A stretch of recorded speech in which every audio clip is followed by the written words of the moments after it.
Good afternoon, everyone. Good evening. For those of you that don't know who I am, my name is Zach Norwood. I'm the Director of Planning for Crawford County, and I'm here this evening to assist the City of Titusville with their Community Development Block Grant 2020 first public hearing.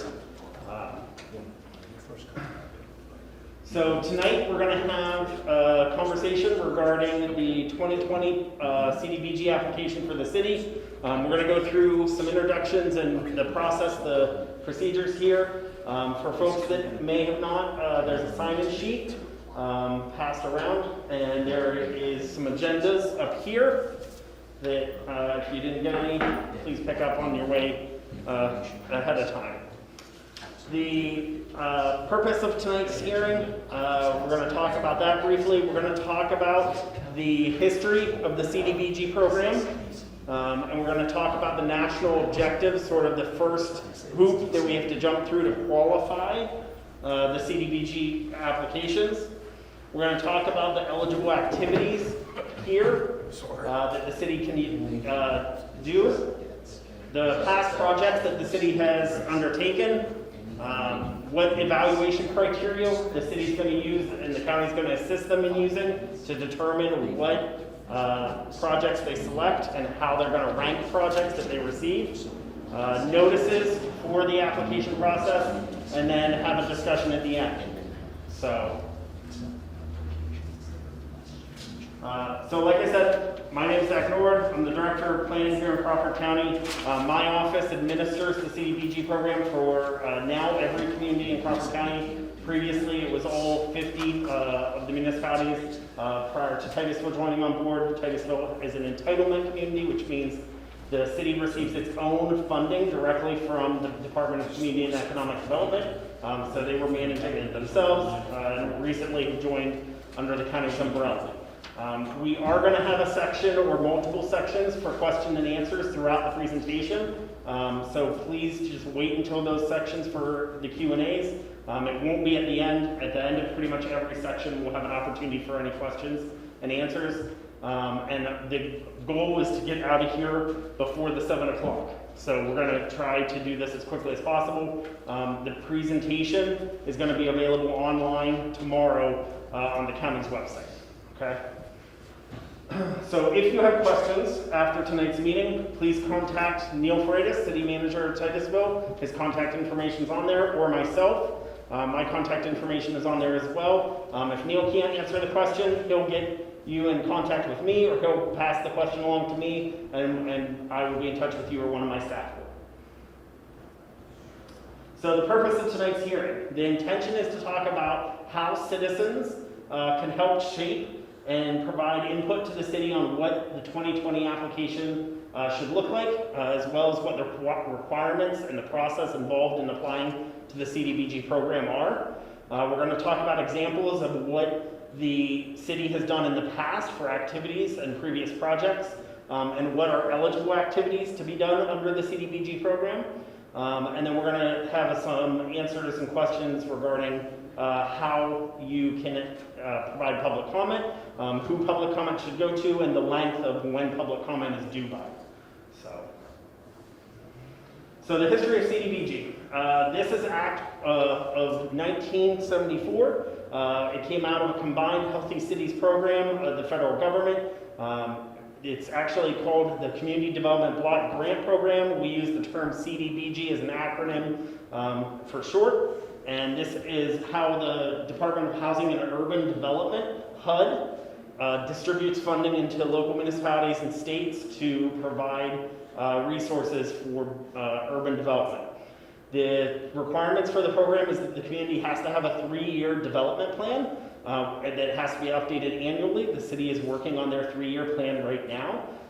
And then they also, that any activities you do must meet a national goal or objective as defined by HUD and DCD. Okay? So to clarify, even though this is a federal program, the state of Pennsylvania receives funding directly from HUD, and the city of Titusville receives funding from the state of Pennsylvania. So it's a pass-through to the city of Titusville. You are essentially a sub-grantee of the state. Okay? Excuse me. Go ahead. So the state allocates funding out through a formula process as defined by Act 179. This formula provides resources to cities, townships, boroughs, and towns with a population of 50,000 or more, and counties, okay? The monies go directly to entitlement communities and is based off of a population percentage in the allocation formula. The city of Titusville, as I've said already, you receive direct entitlement, whereas other communities such as Spartansburg Borough, Cambridge Springs Borough, Cochranton Borough, Oil Creek Township, they would be what is classified as non-entitlement communities, and they would have to apply through the county to receive funding. So this year, for the 2020 fiscal season, the city's allocation from the state of Pennsylvania is $303,489. In the past, you'll see that that's actually an increase. In 2019, it was $298,504. In 2018, it was $296,249. Over the last couple of years, that program has been increasing in revenue. So, any questions or comments at this point about the history and the background of the program? That's pretty much the boring part of tonight's presentation. So, we'll go ahead and move on. So, fundability, national objective. I like to describe the CDBG program as a process that requires you to jump through 2 hoops to be able to receive funding to improve your community. The first hoop is called the national objective.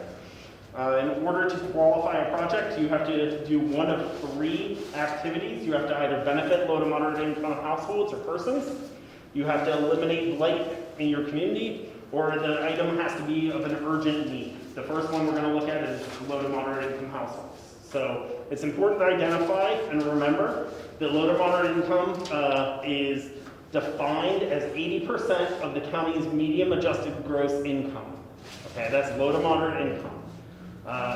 Definitions for HUD also define family as all persons in a household, either related by blood, marriage, or adoption. And a household is all people who reside or occupy a housing unit, regardless of relationship. Okay? If you go back real quick, Neil, sorry. It's okay.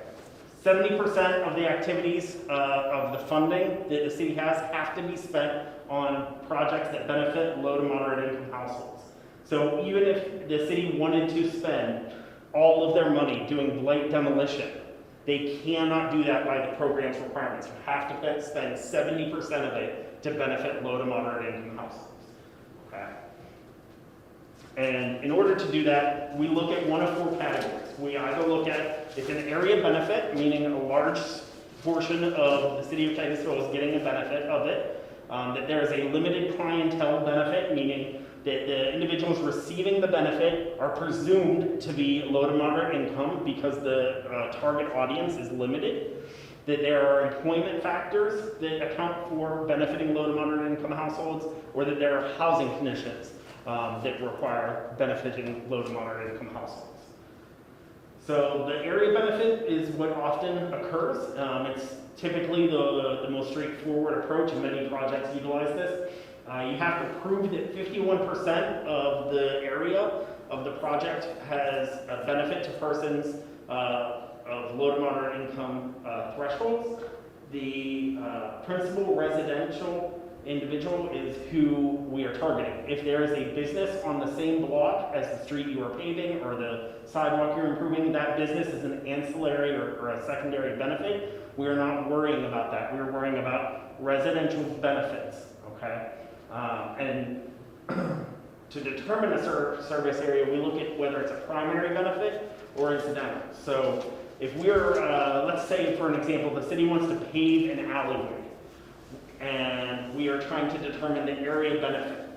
The individuals that have access to that alleyway via garage and utilize that, those would be the primary beneficiaries. It's not everyone in the city, it's not everyone in the census tract, it's not even everyone on that block. It is the individuals that are benefiting from that street being paved that are going to be the direct beneficiaries.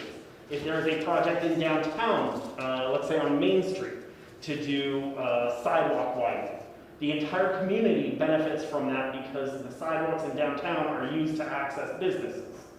Okay? So we can look at an area benefit that's more than just one particular block at that point. Or if there is a street that is a major thoroughfare, or a park, or a playground that is benefiting an entire neighborhood and not just a specific block of that neighborhood. Additionally, the way that we determine area benefit is through the census. We are using 2011-2015 ACS data, American Community Survey data, or we survey households directly.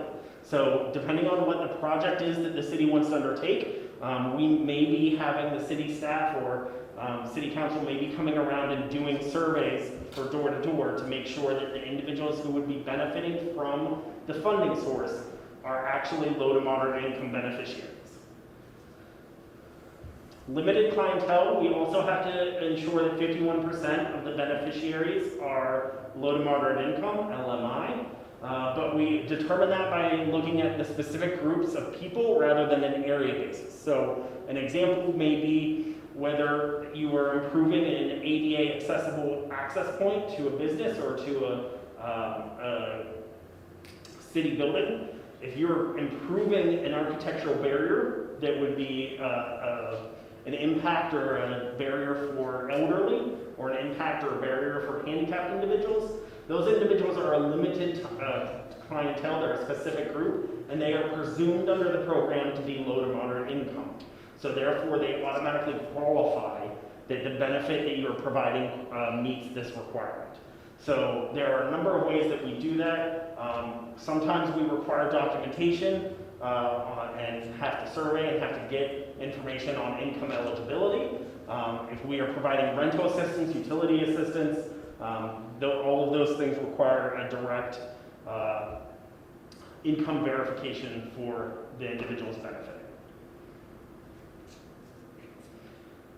Employment, this is one that hasn't been used very often in Crawford County, but we are starting to look at this and use it potentially more. There are a couple of ways in which we qualify individuals for low to moderate income beneficiaries. One way is that the business that is receiving assistance or funding through the program, if they hire a low to moderate income individual, they are eligible to receive funding.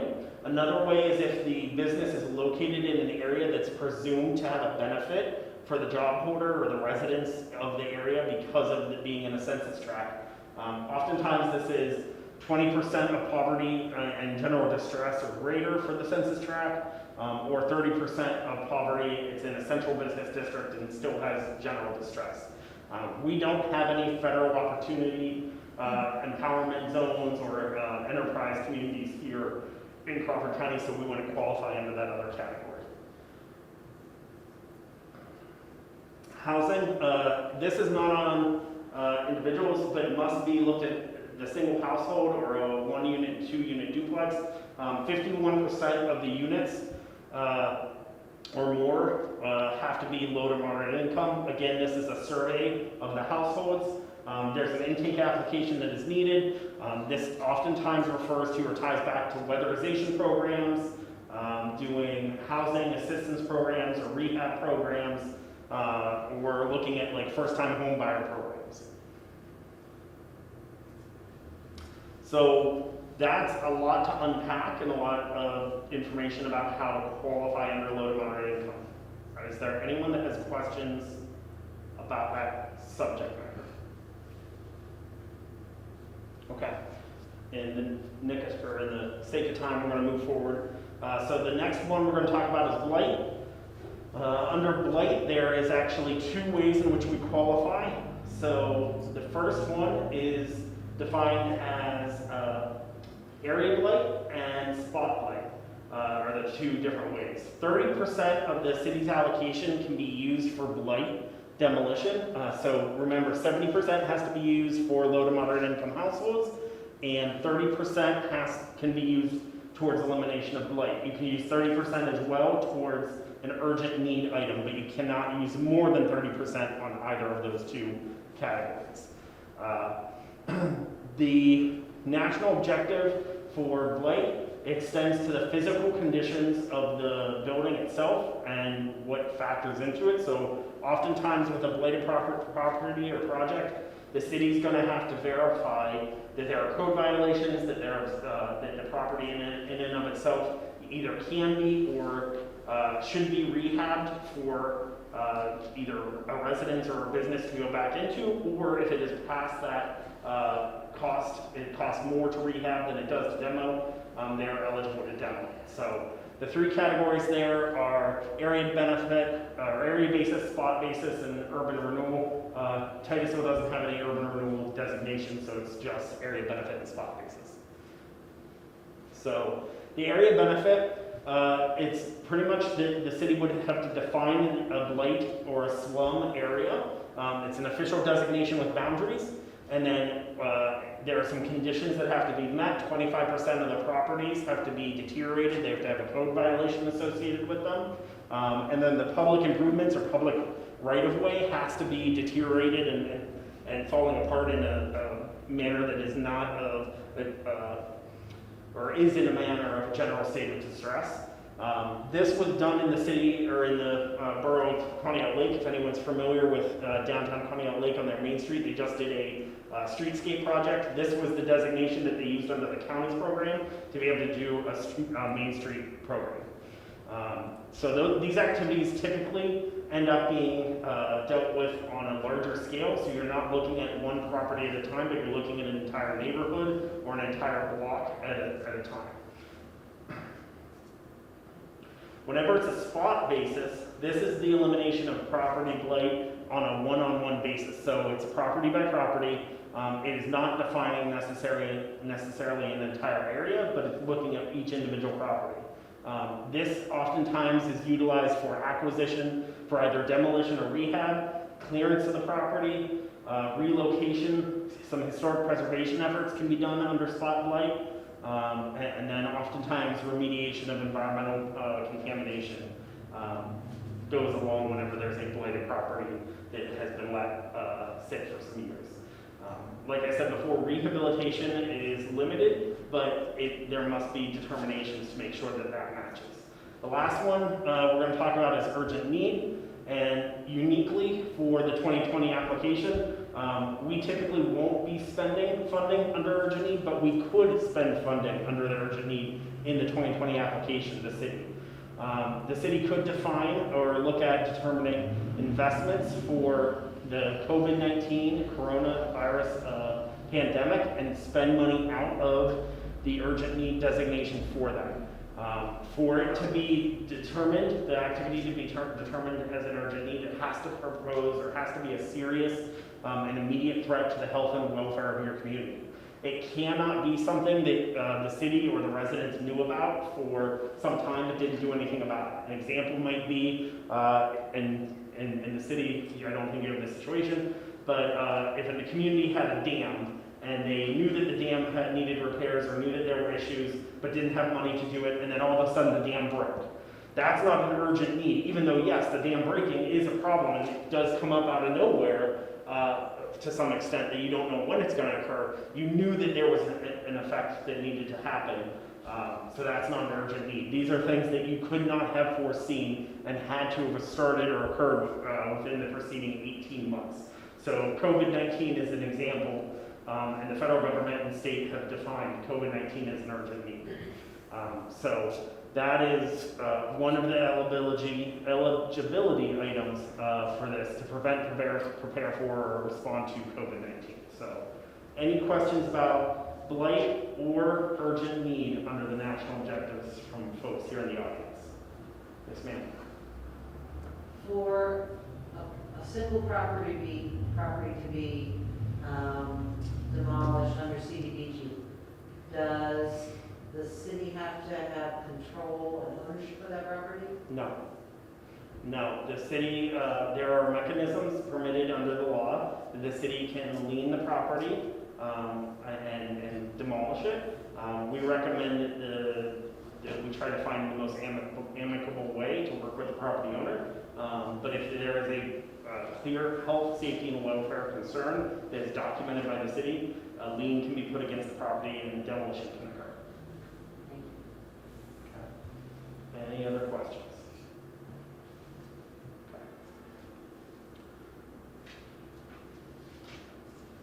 So eligible activities, acquisition, demolition, I've talked about this a little bit. It's the purchase of real property. The city could purchase real property, dispose of real property, do clearance of buildings, clean up contaminated sites, relocate families, businesses, nonprofit organizations, or that have been are permanently or temporarily displaced because of a project. All of that is done under acquisition and demolition. And these are eligible activities. Public facilities, there's a long list there. I'm not going to go through and read all of them, but these are different activities that can be done. These are public infrastructure, including water, sewer, street improvements, flood damages, public facilities like parks, parking facilities, mental health and physical health facilities, or acquisition and rehab for community-based facilities, senior centers, improvements for individuals with disabilities, youth centers, neighborhood facilities. All of this is eligible under public facilities and improvements. Public services, this is a unique category that, again, we don't always use. Under the CDBG CV, it is eligible, but also under the 2020 fiscal cycle. Because of the CARES Act, there is a requirement previously in the CDBG program that identifies 15% as the threshold to spend on public services. Due to the CARES Act, that 15% has actually been waived, and you can spend more on public services than just 15%. So your allocation can be higher to that if you choose to. Public services oftentimes include senior services, again, youth services, legal services, or aid to LMI individuals, transportation services, fair housing activities, assistance to food banks, and a whole slew of items. Essentially, anything you would think of as a human service typically would be a public service eligibility. Housing, this can be including new construction and rehabilitation. You can convert houses of non-residential structures into housing. You can pay for water and sewer hookups, replacement of wells, historic preservations on housing rehabilitation, counseling for home ownership, code enforcement costs. You can pay for weatherization and a whole slew of other things under the housing designation. Under eligible activities for economic development, building acquisitions and construction and rehab, the financial assistance for operating capital for private for-profit businesses and loans, grants as well, the technical assistance and workshops so that you can help startup businesses with business plans and models, or you can provide direct assistance financially or technically to micro enterprises. Those are businesses that have 5 or fewer employees, including the owner and operator of the business. So this is, again, a category that we haven't used very often, but is seeing a lot more use now due to COVID-19. General administration, the city is eligible for general administration of the program, costs for operating the CDBG program. You're limited up to 17.99%. That is by the state. We actually use the number 18%, but they put 17.99 so that we don't go over 18%. That is eligible to pay for informing residents and citizen organizations about meetings and events like this, doing the fair housing activity, paying for planning activities or staffing costs and so forth. Other items, so there you can do urban renewal. You can use this to assist nonprofit organizations with building capacity. And one item you can leverage both the county and the cities for repayment of a Section 108 loan. The city doesn't have that right now, I don't believe, so these activities aren't necessarily pertaining to the city of Titusville. So environmental clearances. One thing to clarify or to identify, this program has a lot of hoops. It's very complex and very complicated, and one of the biggest hoops is what's called an environmental clearance. HUD requires that every project pass what's called this environmental clearance prior to any money being spent on a project. So we have to ensure that there is no impact associated with any activities that we are doing to impact the environment, impact the citizens. And so there's a large form and multiple methods in which we verify that through documentation. It goes to the state, they authorize it, and then we get it back. It typically can take 1 to 90 days, depending on which process we have to go through. But every single activity, even including spending general fund dollars or general administration of the program dollars, still have to follow this environmental review clearance. Any questions or concerns on this subject? Okay, we're going to keep running through this so that we can get to the regular meeting here at 7. So we selected 3 projects to identify that the city has spent their money in the past on. The first 2 are from the 2015. The third one is a more recent project of the splash pad. So if we jump forward here, in 2015 there were intersection improvements that were done by the city for ADA. This was done under a presumed benefit, and remember, a presumed benefit is for individuals that are automatically defined or identified as being low to moderate income. The city spent $20,000 of CDBG money and then spent $22,500 of local match towards it. They had identified a series of intersections at streets throughout the city and replaced the curb cuts and ADA improvements. Additionally, in 2015, the city did some spot blight removal, so they had identified some properties that were blighted, had either code deficiencies, and acquired and cleared those properties. They did this for $20,000, and there was no local match associated with it. And then the very last one, the splash pad, the city recently had funded a Parks and Recreation project. They did this through an area benefit, so they looked at the census tracts or the city of Titusville as a whole, determined that there was 51% of the population were above low to moderate income thresholds, and were able to spend money that this splash pad was benefiting the entire community. The budget for that was $221,084, and I believe that was out of 2017's budget, fiscal budget. So there's a number of other projects. Many of you are probably even familiar or saw the building come down recently in downtown. That was funded through a demolition project here with the city as well. So any questions about past projects that the city has undertaken through CDBG? Okay. Do we have, and I'm sure you will know the answer to this, it's probably going to be for Neil to put on a to-do list. Do we have any, I know that we have to have ADA intersections completed when we do street paving, or PennDOT comes through and does street paving, and so we try to stay ahead of it. Sure. Do we have any idea how many intersections we have yet to address with ADA compliance? That's a question I would refer to the city. I'm sure that Neil or the management or maintenance staff would be able to get that. I'm just curious to know where are we with this, because that's going to have to get done eventually. Yes. Thank you. Yep.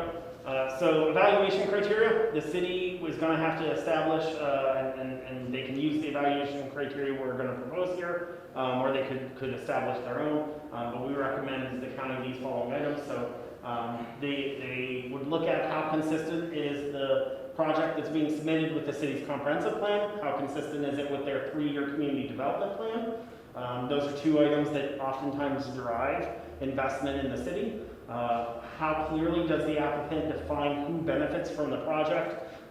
Is there any matching funds available, and how realistic is the budget that is being proposed? All of these things are items that folks that might have ideas or have comments on what type of projects should be submitted to the city may want to consider putting these in your recommendation whenever you make a submission. Additionally, if you go on to the next one there, Neil. How realistic is the project going to be completed in the time frame? It's a 3-year period for completing activities. So can the project be constructed and finished in a 3-year period? How much support does it have from the elected officials? Does anyone on council know about the project? Or is it just coming out of thin air, a citizen came up with an idea? What level of capacity does the applicant have to handle the project or to assist? So if there's a nonprofit or a business or an agency that is coming to the city and they're going to partner, can they provide assistance with that activity?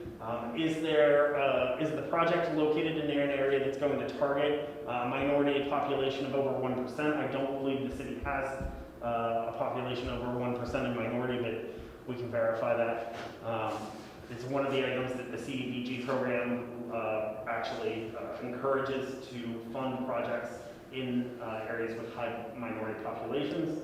So we would always recommend to include that type of a question. And then the last one is it going to benefit a census block group with 51% or more qualifying individuals? That makes it a lot easier for the city to qualify and guarantee that the project going to be eligible. So with that, any questions on how the city's going to evaluate project submissions? I know that the city's comprehensive plan is, I believe that it's available online. Is the 3-year plan available for the public to see? I believe it will be once it is finalized. I know the 2019 3-year plan the city has, but I know they're working on their 2020 right now.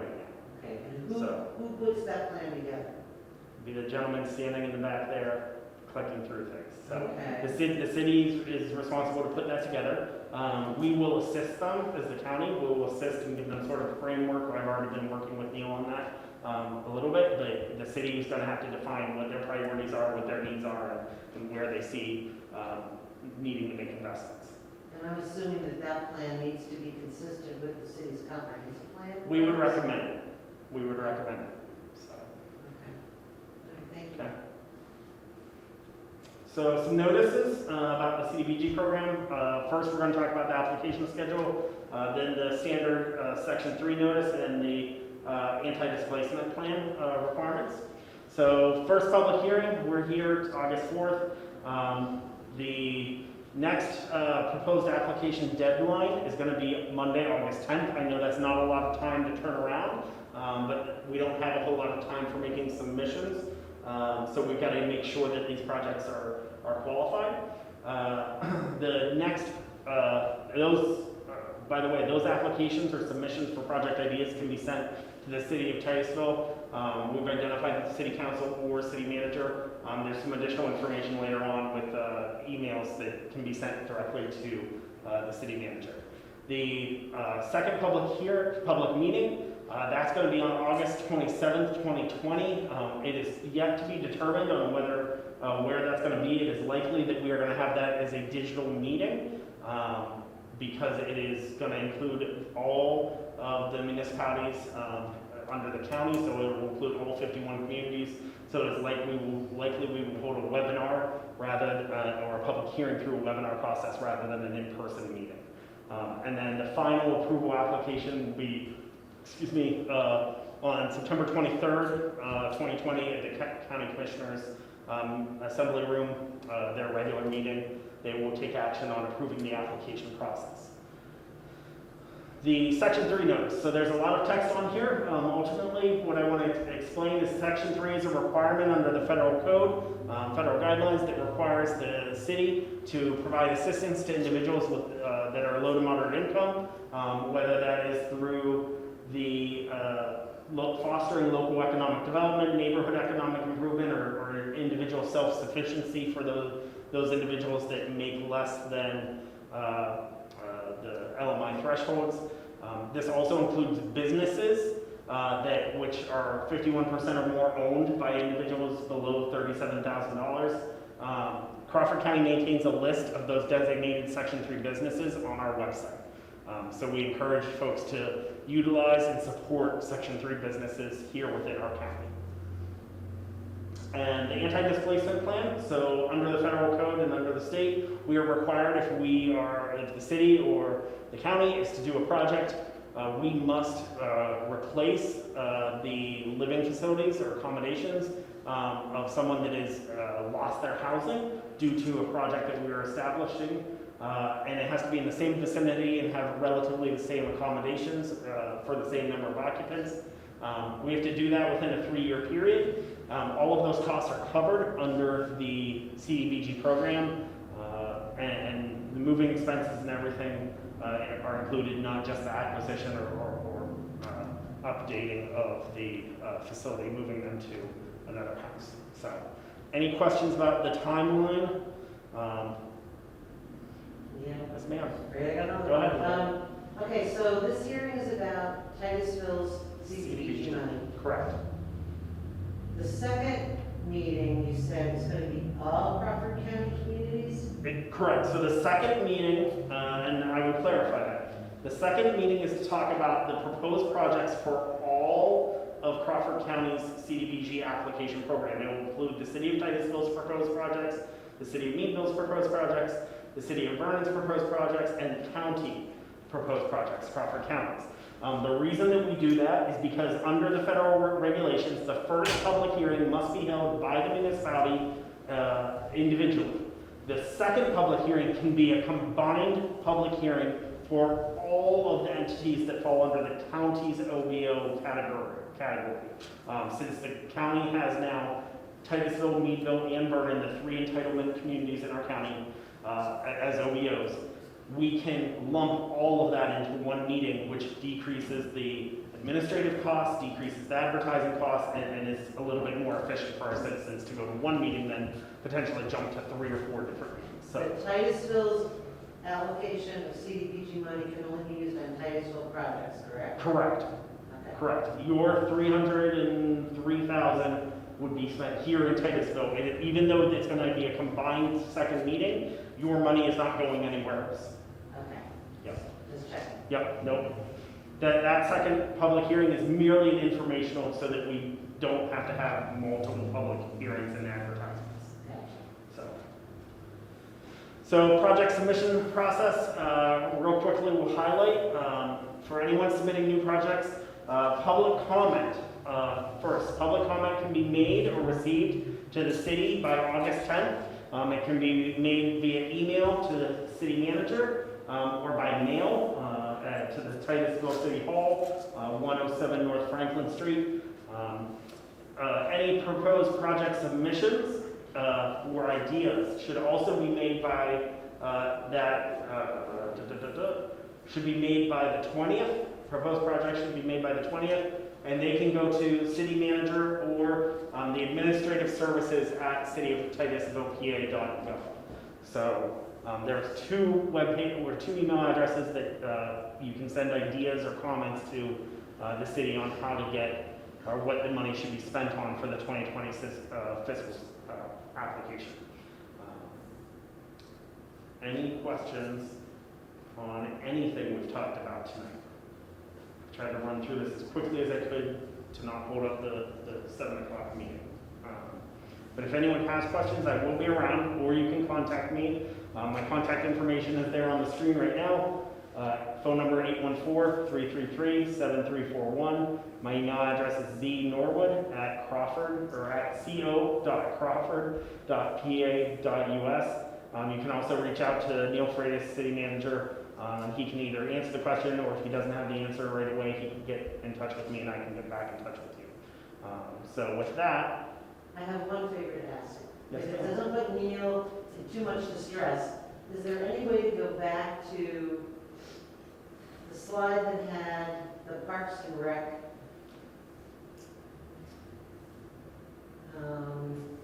It was like you're gonna be a couple more. Keep going, keep going. One more.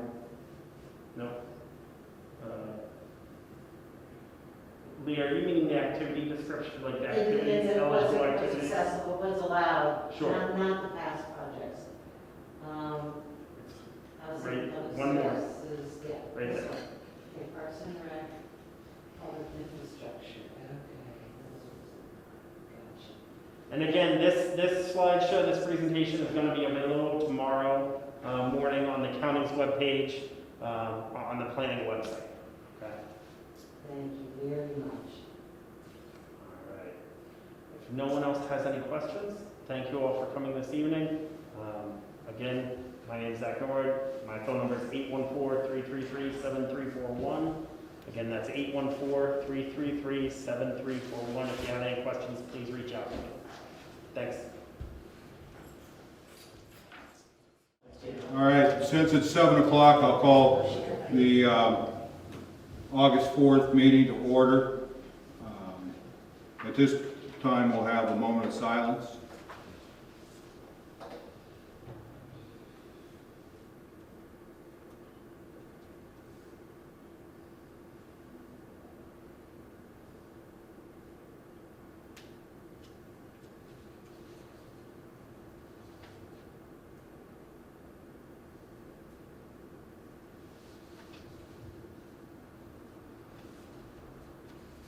Will everybody stand for the Pledge of Allegiance?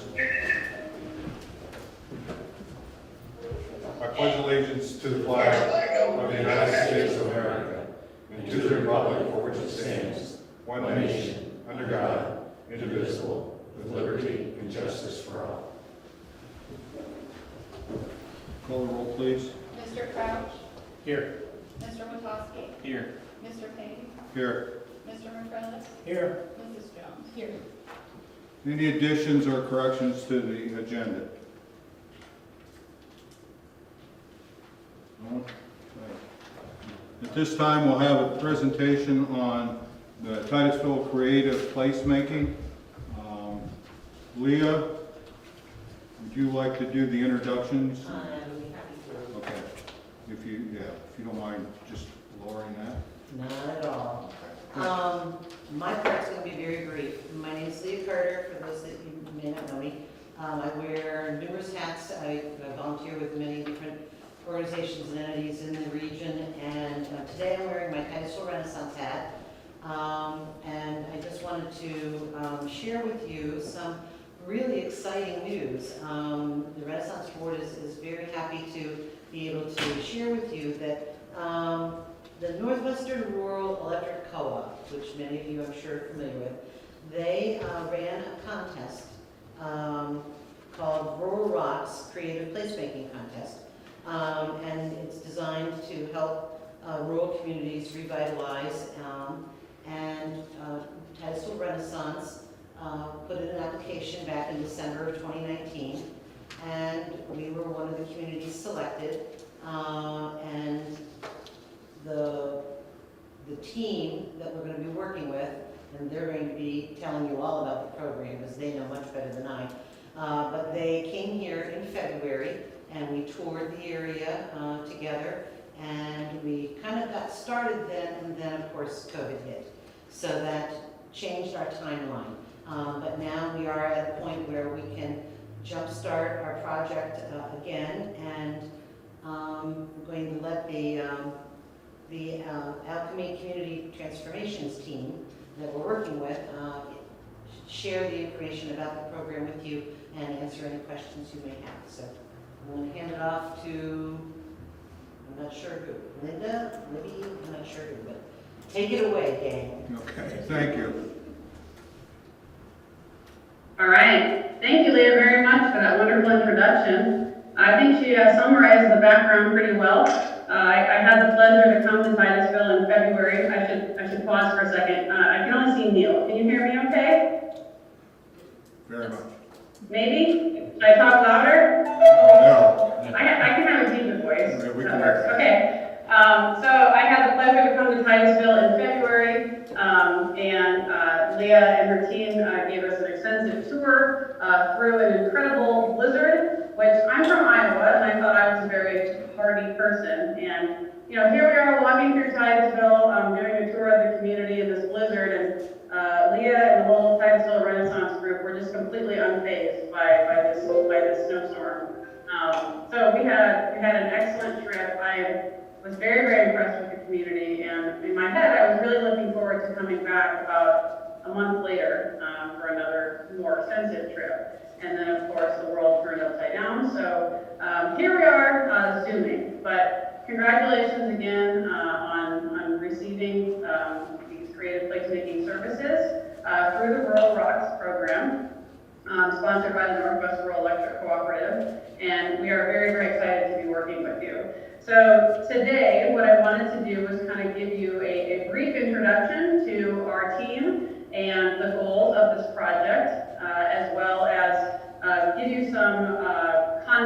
ideas for things that we could be working with you on. So I have a brief PowerPoint that hopefully I can pull up for you that would help give us a better idea. And we'll see if technology is in favor of us today. Okay. Ignore, the 1,000 things that I have open. There we go. Okay, can you see that okay, Neil? Is it showing up on the screen? Yes. Good. Okay, fabulous. So again, the creative placemaking services are being provided to you, sponsored by Northwest Rural Electric Cooperative, and we are Alchemy Community Transformations. We are a team of placemakers. Our headquarters is in Des Moines, Iowa, which is where I live, but our team is scattered all across the country. So I'm going to have my colleagues here introduce themselves. Kate, why don't you jump in and introduce yourself first? Sure. Hi, everybody. My name is Kate Green. I am a community placemaker with Alchemy. I live not too far from y'all. I'm in North Central West Virginia, a little town called Fairmont, if you're familiar. I have my background is primarily downtown revitalization, Main Street revitalization, and also brownfield redevelopment. Super excited to be working in Titusville, and so glad that we're digging in and getting started. Thank you. Linda? Thank you. Yes, I'm Linda Dykert, and I'm from Arlington, Texas, but I'm currently a graduate student at the Clinton School of Public Service in Little Rock, and that's my association with Alchemy Community Transformations. I'm very excited to be working with them. I was listening to Libby talk about how cold it was up there, and I'm right now in Palm Springs where it's 118 degrees, so a little snow would be a welcome relief, just a little cool weather. But I'm very pleased. My background is mostly in tourism and transportation, and our community in Texas just went through what you're going through a few years ago. So we're in the implementation stage, and so I have a feel for how you and the other citizens of Titusville what you're getting ready to go through. And it's very exciting when you get to the other end. So I applaud you for taking this step, and I look forward to working with each of you. Thank you. And my name is Libby Crimmings. I'm the Vice Principal Community Placemaker with Alchemy Community Transformations. I spent most of my career in nonprofits and working with youth development, and I've also worked with legislators on Capitol Hill, so I'll give you a guess which one's easier to work with. So Alchemy Community Transformations works in 22 different states around the country, and we've worked in a province in Canada.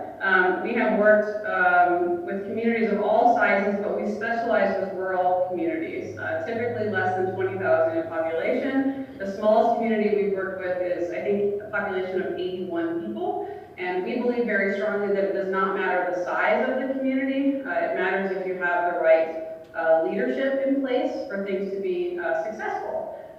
So I have already been extremely impressed with Titusville. I have no doubt that whatever projects come out of this placemaking process, that you will see them come to fruition very soon, because I was so impressed with the leadership, like people like the Titusville Renaissance Group in place.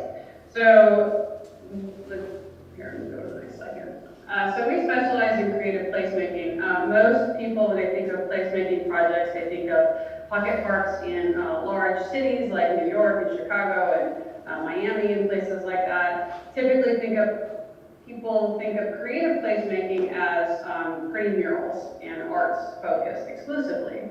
Our group, I would say, is majority artists, and so we do tend to look at things through an artistic lens. However, because we work with rural communities, we want to address whatever the greatest challenges are that you have. So all roads eventually should lead to these top 3 priorities, no matter what the projects are, no matter if we're working on a public art plan, or we're working on a streetscaping plan, or a housing strategy. Everything in our scope of work should relate to economic and social development, increasing population and/or tourism, and improving the overall quality of life.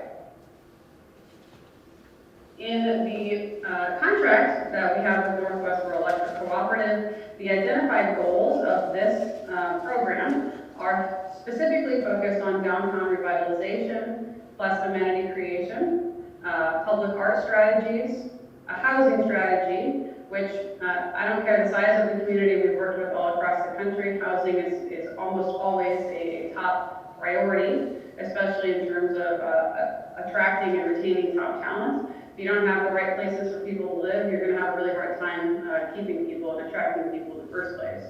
Branding and marketing strategy, so looking at what does Titusville mean, what is the self-identity, what is the identity of the community outside, and what are ways we can improve that both internally and externally. And then, of course, no matter what projects come out of this, capital funding and a financing plan will be included. If we're creating a new amenity, such as, let's say, a coffee shop is desired or something like that, or maybe you have a local baker who has always dreamed of opening their own bakery, and they need professional assistance to help write a business plan and to get all the pieces in place so that you can help that local business begin their journey. We will make sure to have a full business plan and financing piece available for them to get started and set up for success. So these are the 4 categories that we will be focusing on in Titusville, and this will be directed by the steering committee, which Leah said that is members with the Renaissance group, as well as additional people that they are in process to reaching out to right now. And then the steering committee will guide what are the specific projects going to be within each of these categories. So the following are a few example concepts per category that could work well for Titusville.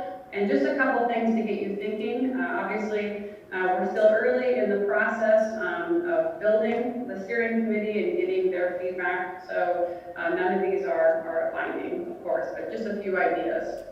So I'm going to pass it over to Kate to take the next piece here. Yeah, so as Libby talked about, the downtown revitalization and amenity creation piece, downtown revitalization is so much more than just making physical improvements. It's really about bringing people together. And vibrant downtowns, our main streets, our city centers, these give people reasons to come to a neighborhood and then to keep coming to that neighborhood over and over again. Attractive public spaces can help connect people together. They connect folks with your business owners, with your broader community. And catalyst projects or amenities, these market-supported amenities, can strengthen and diversify your local economy as well. There is a ton of room for creativity when we start to reimagine our downtowns. It's a very exciting process. And you'll see that the early stage ideas that we have suggested here include a gateway entrance, something exciting and vibrant that says you have arrived to the heart of Titusville, or something like that, but just something that really kind of announces that you have entered this district. We've also suggested wayfinding, which is an effort to help people navigate the neighborhood. Even some focused attention on the brewery space or the Diamond Street building, which we know has special ties and impact for your community. Next slide. Public art. So placemaking, as Libby said, has a huge kind of creative influence behind it. Placemaking empowers communities to tap into the arts and to their local culture, to express your identity, to acknowledge your historical and social value. Public art installations are a way to add interest, to create focal points, and give people a reason to visit a neighborhood. It's also a really creative and different way to connect the different pieces of your revitalization strategy. Wayfinding, for example, is a necessary piece of infrastructure that could be represented through public art. It's also a really fun and creative way to tell the story of Titusville, and then maybe sometimes even celebrate the creatives who live in your community. There are a lot of different ways to introduce art, and you'll see we've suggested here the possibility of murals and sculptures, or possibly even an artist in residence program. As Libby said, housing is forever and always an issue, no matter where we go. Titusville could be the most amazing place in Pennsylvania to live, and if that is where we're going, we need to make sure that you have the adequate housing to support that and to grow. So together, we'll use existing studies and new studies if they're needed, along with stakeholder input to explore the housing types available and what new options might be explored, what kind of creative or strategic incentive programs could be developed to attract the population.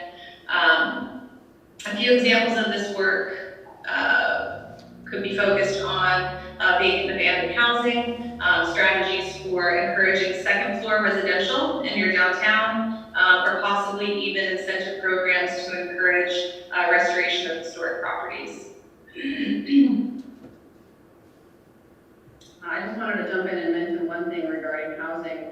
A lot of times when we work with communities, the economic development focus is typically on how do we attract new businesses to come to town, and how do we get more businesses to fill in empty storefronts, or industrial parks or things like that. And while that's an important strategy and something that we should be thinking about, even if you are able to attract new businesses, what are the things that their workforce is going to be looking for? If you get a business to come to town and make it their headquarters, when they go to attract their workforce, when they come to town, what are they going to be looking for? They're going to be looking for things to do and places to live. And if they can't find modern and appropriate housing at all different price points and options, that's going to be a real challenge. And a lot of times we work with existing major employers and figure out, hey, you've got a workforce driving 45 minutes away to come to work every day. Do you think that they're probably going to stay here for a long time and become, put down roots in this community? It's going to be hard if they don't have somewhere to live. So a lot of times we also work with employers to figure out how could the existing employers that you have grow if they have appropriate housing options for their workforce. And sometimes it's really surprising, so I just wanted to jump in and mention that piece here.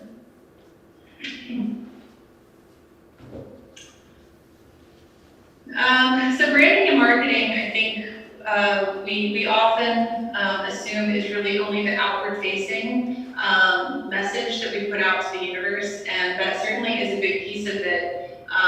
But this process is really kind of the fabric or the foundation of the work that we're doing, because it really helps to kind of express or define Titusville and what the story that Titusville wants to tell the world. Like, what is that story? And so we'll work with the steering committee with input from the broader community to kind of pull the threads of that fabric together, and then we'll build a marketing campaign around that story or that identity that you can share far and wide. But this identity process is really integral to your position, not only in the recreation and tourism economy, but also to kind of your overall position in terms of population retention and growth, just like the connection to workforce development and all of those pieces.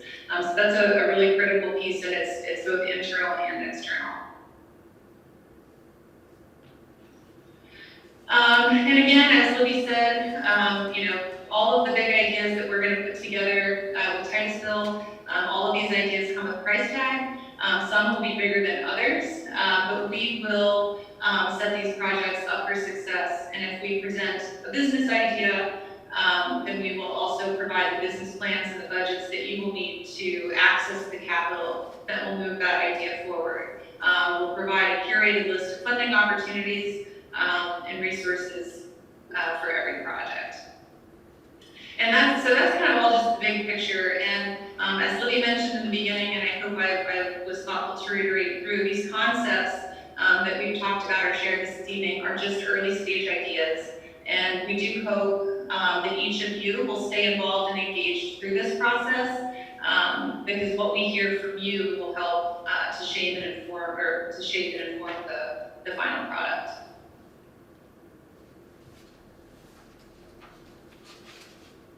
So the next steps are the steering committee, and that's being worked on right now. I know Leah's very involved with that, and then confirming that that is the scope that the community wants to go forward with, ones that Kate and Libby just went over.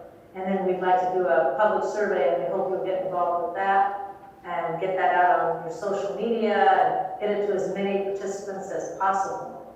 So these are some of the questions that we have gone over, and we'll go over in more detail, and good things for you to continue thinking about, please. What makes your community unique? I know there are several things we've already talked about before this conversation today, and some of the things that are missing.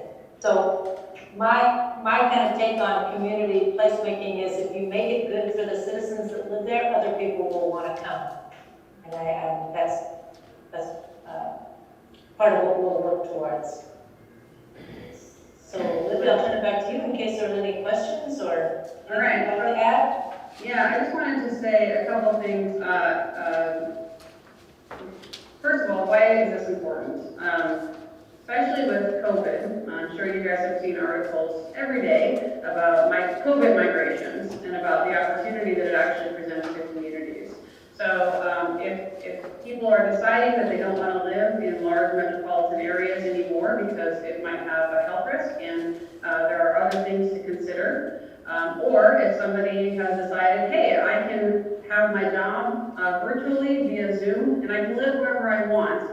I'm not tied to a specific place anymore. So I have the option now to pick up and move to wherever I want. And when people are looking at where they could potentially move to, they're going to be looking for places that have that high quality of life. That's what research shows, that's the number one thing that people are looking for, more so than a job and places. They're looking for where's going to be the best place to live. And so if you think about when people are looking at a map, let's say I live in Erie, and I'm sick of Erie and I want to move somewhere else, and I'm looking at a map of the area, what's going to make me attract to Titusville? What makes Titusville different than any other community that's like it? And so that's the reason why we're focusing a lot of these pieces and helping your community figure out what's truly unique, what are the existing assets that you have, and how can we leverage those assets to attract a new generation of workforce and residents, as well as tourism, if that's one of the focuses as well. So while we're living through a crazy pandemic right now, it actually does present a significant opportunity for communities like yourself that already have a lot of existing assets that you can leverage to attract that new generation of your population. And then I wanted to just mention too of what makes this different than any other planning process. So a lot of times communities will say to us, hey, we've been doing planning processes for forever, and nothing has ever changed for 30 years. We've done housing studies, we've done master plans, we've done our comp plans, we've done all these things, and I have all these 250-page reports that are sitting on a shelf at City Hall collecting dust. Communities know exactly, for the most part, what they need and what they want. The problem is they don't know how to get it, or they don't know where the funding is going to come from, or they don't know how to build unique partnerships in order to achieve shared goals. And so our job as the outside entity and third party is to help your community figure out what are those unique assets that we can leverage, what are the greatest challenges that you're facing, and how can we come together and build these goals as one. Since this is a community-driven process, we want everything to be available to the community. So we create a website that's available for the public to see what's involved in the scope and the process and who's involved, and to participate and follow along. We do not create 200-page reports because nobody wants to read them and nobody wants to read them. So everything we do is going to be on that website, custom made for your community, and it's made to be easy to understand, and it's meant to be action focused.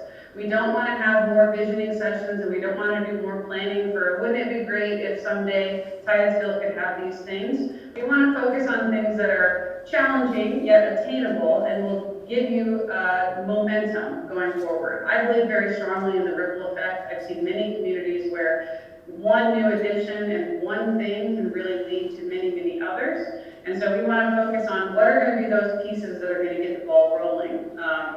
and start with action. So that's kind of a general synopsis of the placemaking process. Of course, we would love to come visit more often, but as of right now, our team is grounded. And so we will do our best to do everything virtually, which in some ways we have found is actually leads to more participation because people can participate from anywhere instead of having to drive across town, get childcare, go to meetings and things like that. So again, looking for that silver lining in a crazy time. So this process is starting right now, and it should wrap up by November, December, and we should have a final product available to you in December. And then from there, the steering committee will decide if they need to add additional people for implementation pieces. And again, today we wanted to share kind of the overview of what the project and the process is. Nothing binding, of course, yet, and wanted to ask for your support and involvement in the process. We're happy to be available anytime for questions, but Neil, I don't know if you have questions right now or if you'd like to do that at a different time. I can't see anybody besides you, so you get my question. If anybody has a question, I'll just take a laptop to them, so. Okay. Anybody have a question? I think it's an excellent presentation. Jay? Sarah? No, I'm good, thanks. Neil, do you have any questions? No. I don't think we have any questions at this time. We appreciate your presentation. We enjoyed the presentation, and I know that we'll be closely working with Leah and the Renaissance team, and it'll be good to see you again. Hopefully you can get to Titusville. Or Can't wait to maybe come back. Leah, do you want to make any final comments? No, just that we're excited to get started, and thank you, Libby, and your team for giving such a good overview. Thank you very much. All right. Thank you. Take care. Thank you. Bye. Bye.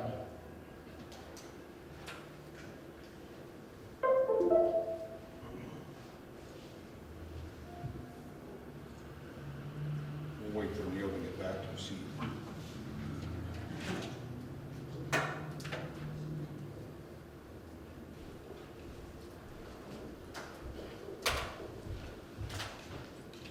Thank you for that. Excellent work. All right. Appointments to boards and authorities, the zoning hearing board. Do I hear a motion to appoint Joe Coble to that board? So moved. Do I hear a second? I'll second. Any discussion? Call roll, please. Mr. Payton, Yes? Mr. McCrillis, Yes. Mr. Crouch, Yes. Mr. Witowski, Yes. Mrs. Jones. Yes. And we have a list of Shade Tree Associate members that was presented to us. Neil, do you have their names? For some reason, I lost everything. Thank you. The names are Bob Dale, Mike McNerney, James Cum, Kevin O'Neill, and Brett Johnson. Do I hear a motion to appoint them as associate members of the Shade Tree Commission? So moved. Your second? I'll second. Any discussion? I just, go. Yes, We're sure Lynn already a member, I can't, we're sure Lynn is already a member. Yeah, exactly. We'll add her to the list for confirmation, how's that? That'd be great. okay. All right, so we're going to add Lynn Pressman to that. If no one has a problem amending that motion, we'll go. Okay. Any comments, questions? Call the roll, please. Mr. Witowski, Yes. Mrs. Jones, Yes. Mr. Payton, Yes. Mr. McCrillis, Yes. Mr. Crouch. Yes.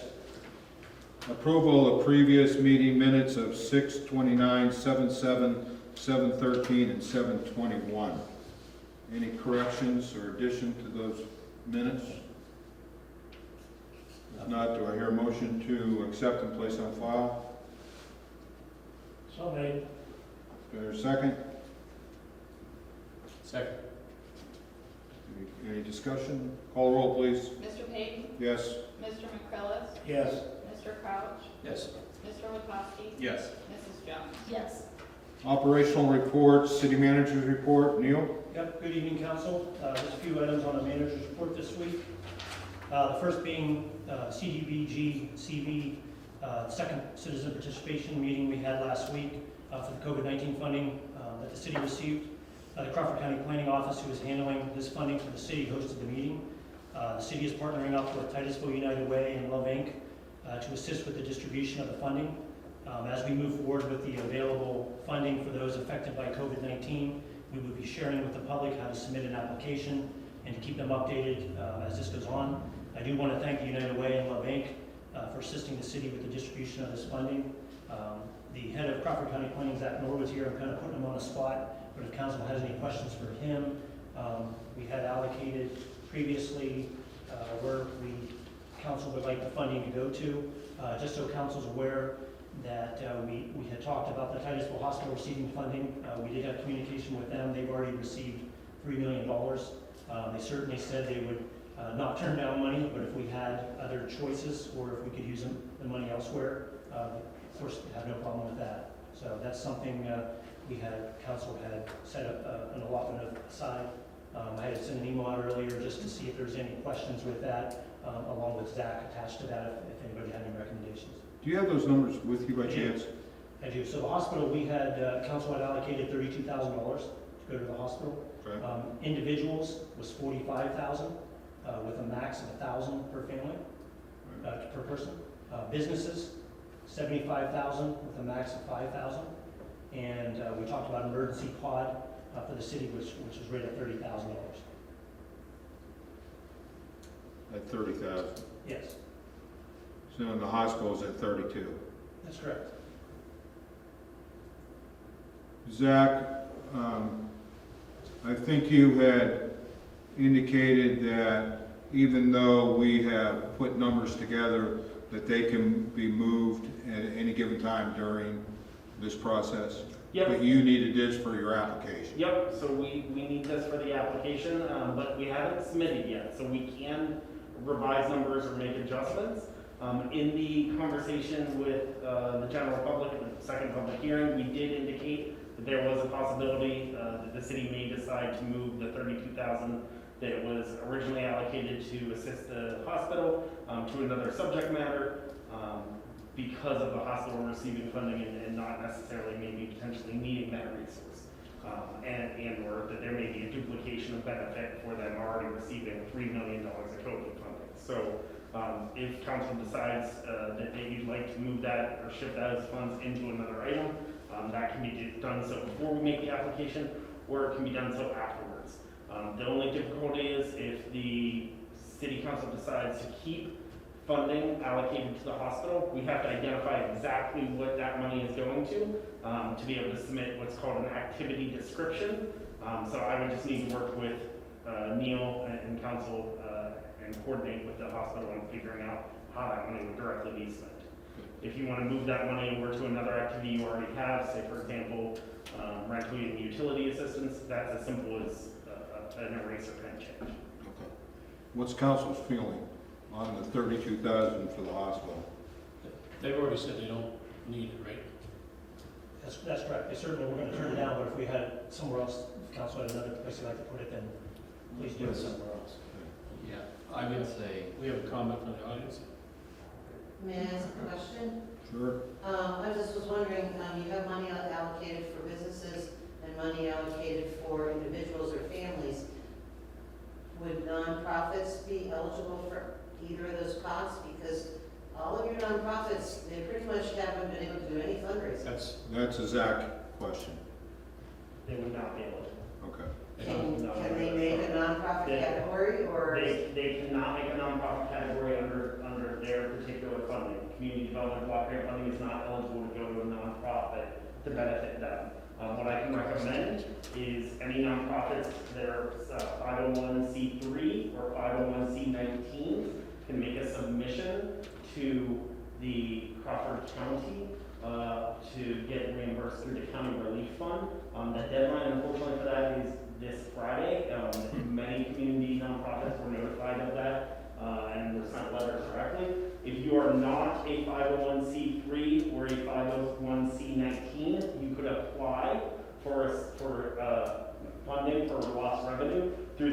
small business assistance program that they've allocated through CDBG, and they can act as a nonprofit business through that application. Thank you. I guess if we want to move money, we can just give Zach a number. I don't think we have to. One of the items that we had talked about was an emergency pod, and I did get an email today, which I wasn't able to open, but fire chief's been looking at trailers, and we had allocated 30, and we looked at it, Neil and I, and the chief looked at a trailer, and it was too light. And the price was right, but it was too light. So Joe's looked at a different one, and it was in the 50,000 bracket, wasn't it? Yeah, it was pretty high tech. Is that a kit equipped? It was equipped with Okay. seating, all kind of stuff, so. Everything that he would need out of that? I mean, to make our emergency? He's looking at all avenues. He just Okay. wanted to share that. Is that something we'd like to go down? Obviously, it's pricey, but just looking for thoughts. It's council's pleasure here.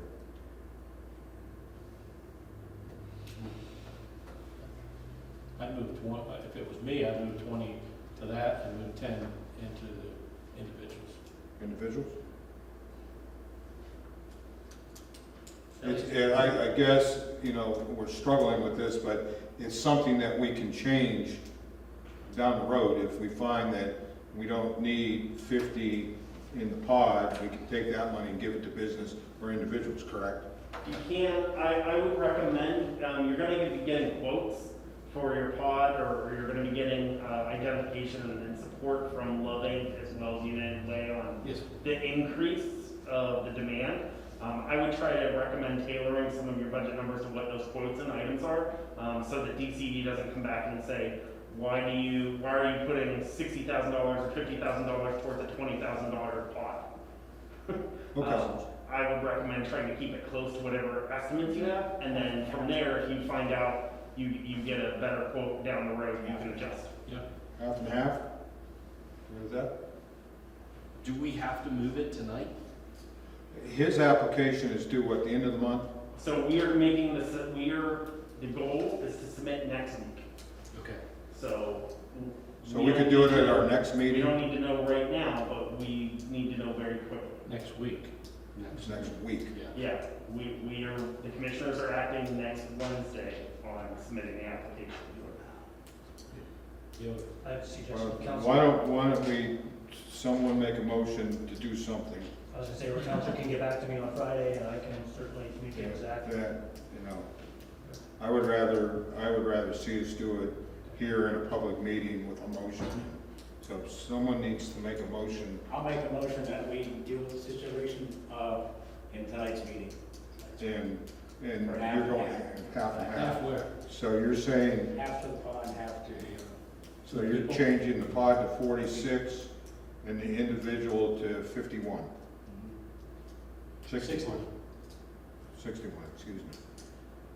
Once we have those 3 areas established, they can be moved around. All right, do I hear a second to that? I'll second it. Any further discussion? Call the roll. Mrs. Jones? Yes. Mr. Payne? Yes. Mr. McCrillis? Yes. Mr. Crouch? Yes. Mr. Witowski? Yes.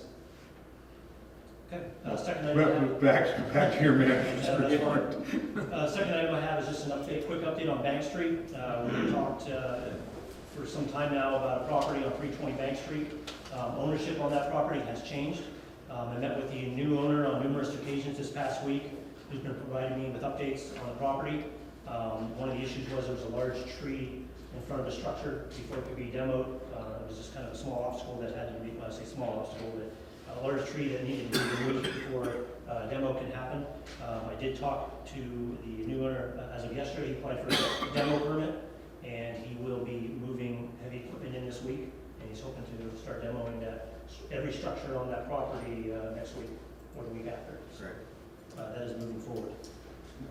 Just since we do have Shade Tree Commission member here, is that in there right away, or is it? I don't believe so. It's right up against the house, 320 Bank Street.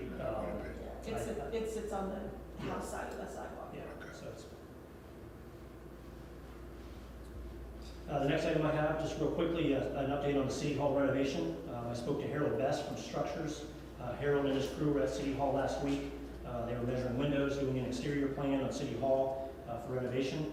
Harold will be coming up next week to sit down and discuss what those estimates are for the renovation, what it's going to cost. So we should have some numbers for council at the next meeting. You want to expand on that a little bit since Zach's here Yeah. and the news that Zach gave us? Yes, so Zach, and you can chime in at any time. I had a conversation with Zach actually earlier this evening about the renovation of City Hall. It's come to light that CDBG funds can actually be used for the renovation of City Hall, or it can be used as a match for the grant that we're going to be applying for. That's something that we, I guess, weren't clear on, but we got clarification from Zach, and I don't know if you want to. Sure. So under your 2020 application, the last public meeting, we essentially, the one prior to this is the first public hearing for 2020 projects. Depending on what you receive, you may choose to select some projects from the general public. You may not get enough projects to use all of your money. You may choose to do something different with them. You are eligible under the program. It's an eligible activity to remove architectural barriers in your city hall. So if you have door widths that are not ADA accessible, if you have ramps that do not meet code requirements or are difficult as a barrier for elderly or disabled, if you've got a bathroom that doesn't meet requirements, all that can be covered. Additionally, CDBG can cover historic preservation items. And I know from talking with Neil, Bill Callahan with the PHMC has been in conversations with council or with the city. He is a huge proponent for using CDBG as match to theirs because CDBG is a federal funding source. PHMC is a state funding source. You can use those dollar for dollar to match each other.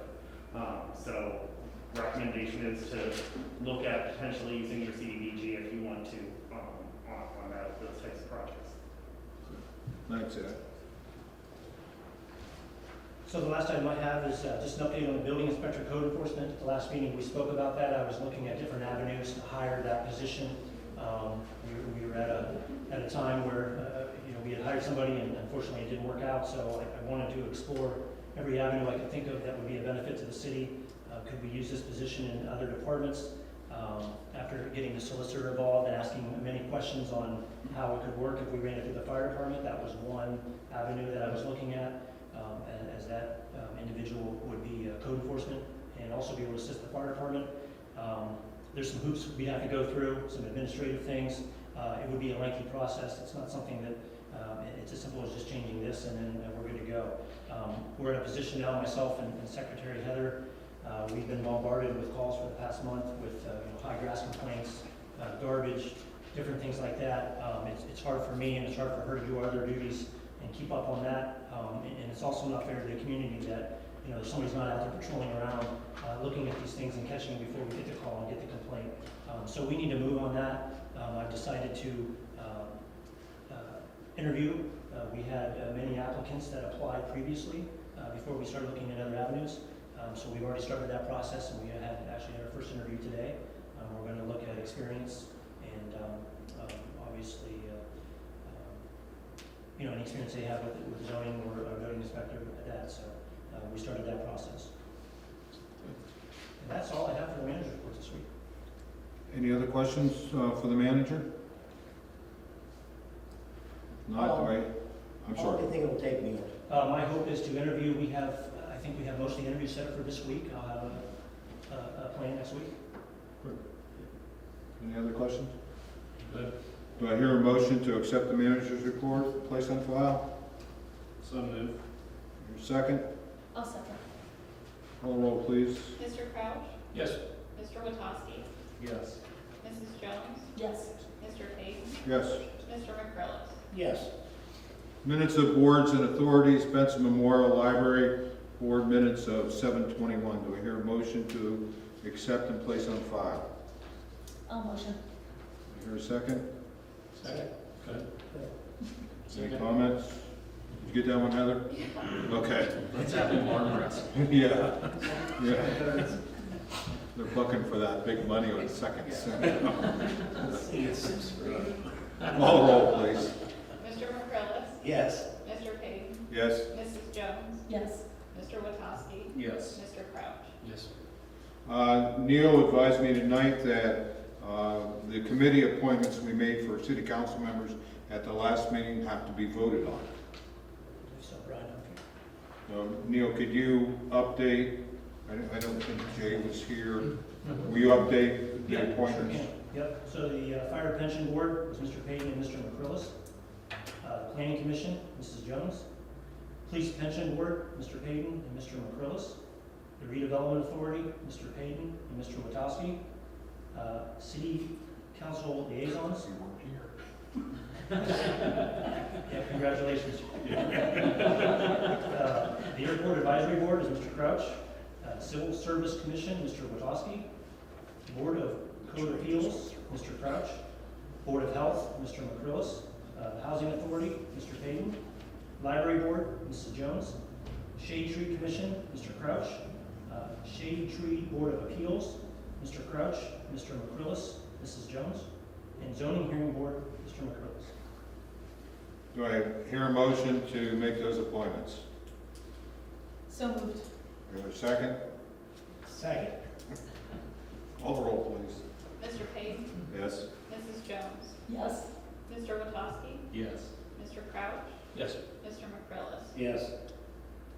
At this time, we offer a period of time for public participation pertaining to anything under old business.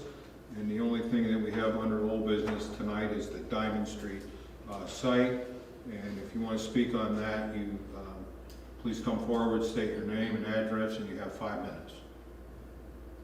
I have a question. Mayor, James Elliott, 306 North Franklin Street. I was wondering if you could tell me what's going to happen with the cut stone that's in front of the Diamond Street property. Not exactly, but one of the thoughts is to leave it there. Well, it looks like one had busted, maybe when the... On the sidewalk itself? Yeah, the sidewalk, yeah. Yeah, it's busted, but I don't think there's been any real discussion on where we're going with it. Okay, because it originally was hollow underneath there. Yeah. Thank you. Anybody else? Okay. Old business, Diamond Street site. Neil? Yeah, just a quick update. On Diamond Street, obviously, they're done with the tear down of the structure. I think they pretty much moved everything out. Their goal is to come back in a few weeks when things settle, put some topsoil down, some grass seed down as well. Obviously, we need to address Missy's wall on her side and Ronnie Day, Gail Kreiner's wall on that side. It needs capped, it needs finished as well. And of course, we still have the front archways that are still in place. So the plan is we're working with the contractor, even though he's not here right now, and another outside contractor. There's somebody interested in glass that remains on the front structure. That individual is working with the contractor as well to come in and remove that glass. Obviously, there's going to be some pieces left, some wood frame that's still around there. So we're going to work with the contractor on that. We hope to be moving on that here shortly. Any questions? No. I would ask council to authorize the city manager by motion to secure architectural or engineering advice from a local engineering firm to determine how the arches have to be secured and what is the proper procedure on sealing the bricks and capping those. My understanding is that the Missy side is going to be taken care of by Missy. That's correct. And so I think we all have ideas, but do any of us really have the expertise on how to seal and everything? So I would ask that council authorize the city manager to bring somebody on board, get bid packages out, and let's get that sealed up, quickly before any more weather damage. Once again, I'd like to find out how long it would take. I mean, we got it down now. Right. Now the thing is to get it looking halfway decent. Well, that's my point. We're meeting every 2 weeks, and if we wait another 2 weeks till we meet, you know, maybe Neil can get something done between now and then. Sure. You know, get a bid package out and get work started, so. That's my request of council. So moved. Do I hear a second? I'll second. Any discussion? Call roll, please. Mrs. Jones? Yes. Mr. King? Yes. Mr. McReynolds? Yes. Mr. Crouch? Yes. Mr. Witowski? Yes. At this time, we give the public another opportunity to speak on issues under new business. Tonight, we have the shade tree ordinance and the special event for Saturday night concerts in the park. Boy, he's already ready. I didn't see everybody else. Yeah, you know, We don't have any money. I'm glad I didn't have anything else. You're on, John. Tell John we'll have any money. Yeah. John Fry, 214 Overlook Drive, Titusville, PA. Shade tree ordinance, first of all, thanks for the approval of the, I guess they're associate members for the shade tree. That will help us with getting the truck ribbon and things like that. So I appreciate that. I have a question, I guess, the shade tree ordinance, is this still where you're looking at the $300 thing, or is this something else? I think John will address that, and there's a couple issues that we want to address tonight with that, the overall ordinance. Okay? One is the $300, and then there's one other issue. Okay. John, can I just add, you will have another opportunity. Council can't pass any ordinance or changes to the ordinance tonight. So after you hear them talk, you will have another opportunity before they can actually vote. Yeah, we're just going to recommend I'd change. like to say we're against the 300 if you're looking to eliminate altogether that shade tree as a body is against it, and I'm here to represent that, I guess. Okay. Also, I don't know if you need me to ask for additional money for additional trees, or if that's something that's going to be taken. You already That's did. good. Okay, I'm here We for already any questions. rejected. If you have any, once you get to them. Okay. Okay, Thanks, you. John. Thank you, John. Adam? I take it you want to speak, so. Oh, I might as well. Here. Yeah. Adam Moore, my wife Terry and I own a horse run in town here, 109 South Franklin. We're here tonight to basically ask for approval to have a concert in the park, Shiny Park. We think it's a good opportunity for the community to have something because Oil Fest obviously isn't happening this year. The one twist to this is we would like to have our brewery present and serve alcohol. So I know this is new and different, but we're still seeking approval to do this. I know there's probably a question or two out there, but I can tell you we have already went to the LCB and we have approval through them. It's completely legal for what we do. We get expo permits to do this all the time. We have insurance certificates to do this, so it's insured. We would rope off the entire area that you allow us to use. Behind the sidewalks. Yeah, inner perimeter of the sidewalk. So the sidewalks would still be in use for public. We would also bring in a portable restroom and everything else, so we aren't bombarding businesses with people using restrooms or anything of that nature. We have vans set up, we have food vendors set up. Our kind of our safety plan is we are gonna ask people to wear a mask. When, you find your seat, bring your chair, sit down, enjoy the music, have a beer, have food. You can then take your mask off, kind of like entering a restaurant in town here. It's kind of the same thing. I bought signs that say that. They say maintain 6 feet. We're going to try and enforce that as much as we can. But yeah, I mean, we've kind of covered every aspect that I can think of. So if you do have any concerns or questions, try to answer them. We'll probably call on you in a little bit here. Okay, Okay? no problem. We'll just stay with the agenda, and then we'll drill you in a little bit. All right. Okay. All right. Shade tree ordinance. John? Okay, first thing on the shade tree, following the addition of the associate members, is right now our city code, I guess would be an ordinance. So I just looked it up, the current ordinance says there's 5 members. It doesn't say 9. 5, Okay. And okay, when was that changed? 2013. So our 2017 is wrong then. I guess so. Okay. At least according to what's on the city's website, that's where I looked at the ordinance. It says in 2013, that section was amended and it's 5 members.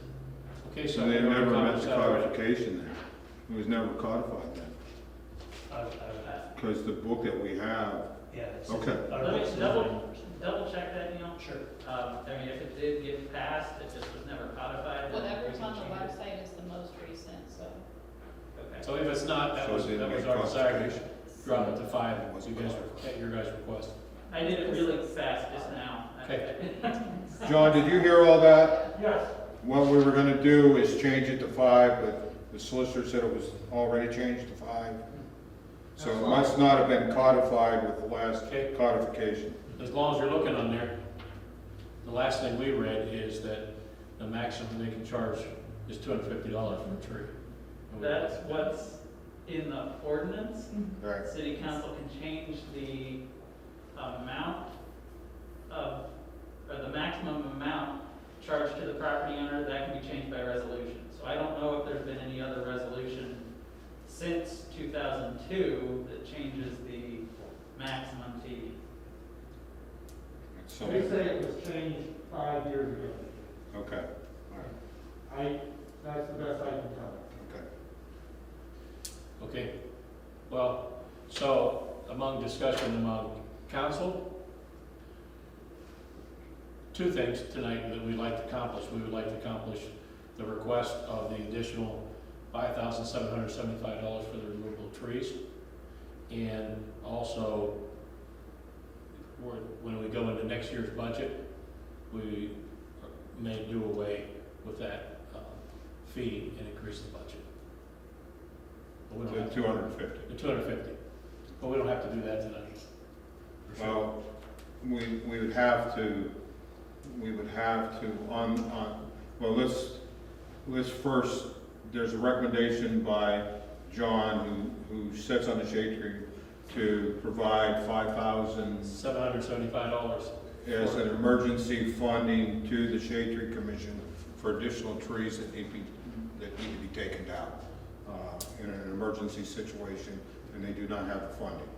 So do I hear a motion to approve that additional money to the Shade Tree Commission, or not to approve it? I'll make a motion. Do I hear a second? I'll second. Okay. Any further discussion? Call the roll, please. Mr. Crouch, Yes. Mr. Witowski, Yes. Mrs. Jones, Yes. Mr. Payton, Yes. Mr. McCrillis. Yes. And the second item would be recommendation to amend the current ordinance that we do not charge residents the trimming or takedown fee beginning in 2021. Leave it the way it is for 2020. Do I hear a motion to that recommendation, to approve that recommendation, or oppose that recommendation? I'll make the motion to approve. Okay, do I hear a second? I'll second. Okay, Discussion. discussion. Okay, I'm actually not in favor of removing that, but I do have a couple kind of caveats to that. Okay. So there are a lot of people that are very willing to pay that portion of a fee that helps cut a tree down that's way more expensive than that helps to beautify the city, and they can afford to do it. But there are also some people who can't. And so I would rather see an exemption in there for people who want to apply for an exemption of the fee, that truly can't afford that, even on a payment plan that might be a hardship to them, rather than removing the whole fee. And the other thing is that there are times when people don't get notified, that the tree comes down before they're notified. In that case, I don't think people should be charged, because they don't have the ability to appeal, which is in the ordinance. They don't have the ability to indicate that they can't afford it. Their tree's already gone, and a bill arrives. And I don't think that piece is fair. But I don't necessarily think that we should remove the whole fee. I don't think it'll be made up in donations to the shade tree, that, people aren't necessarily just gonna be willing to give a donation, but are willing to pay the fee if it's there, so. Okay.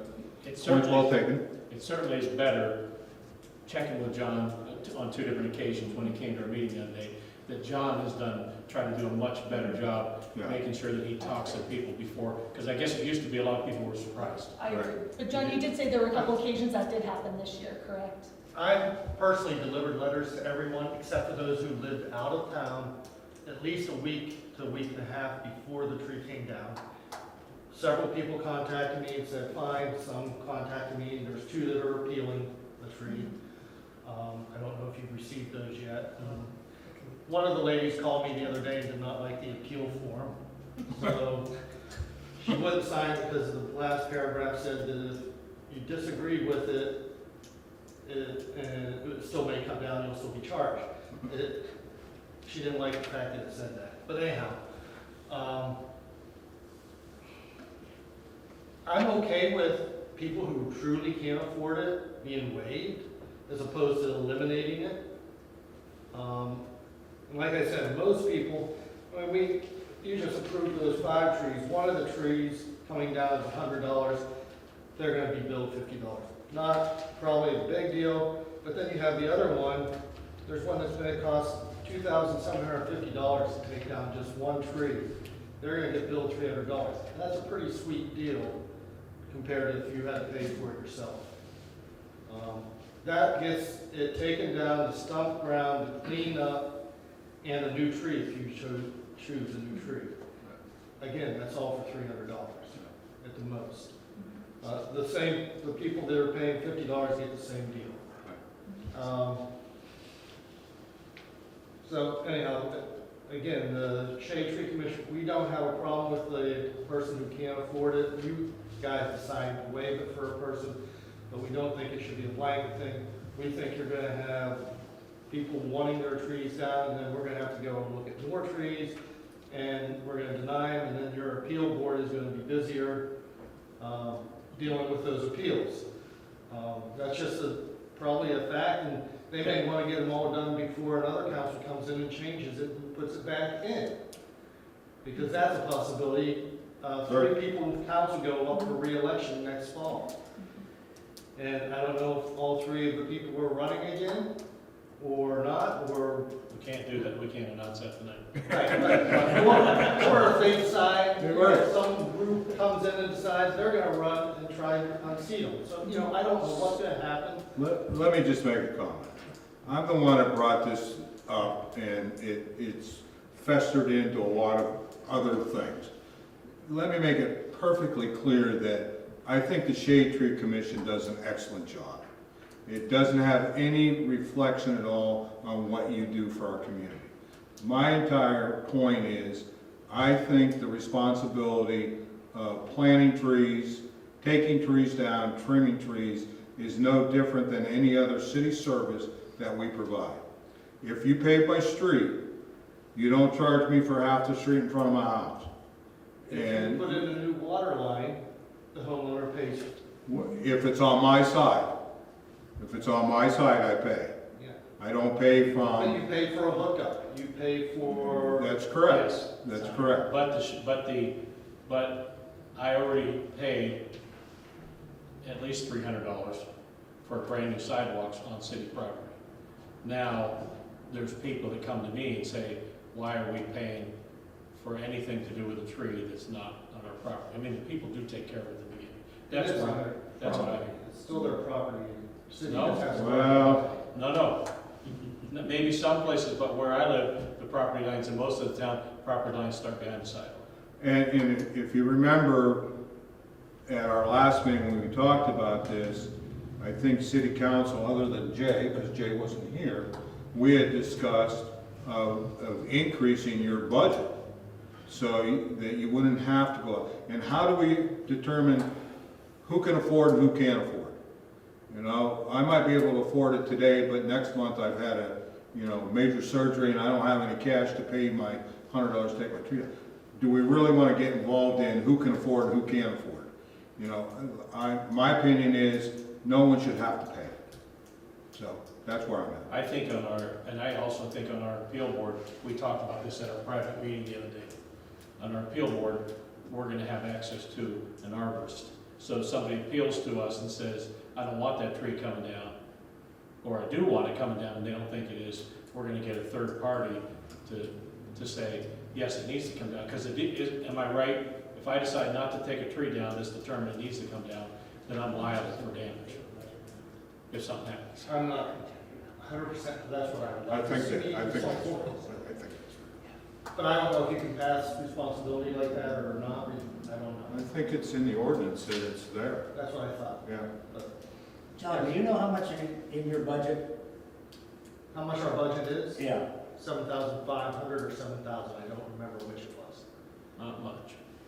So if we did away with the $300 and upped your budget X amount of dollars, would that kind of?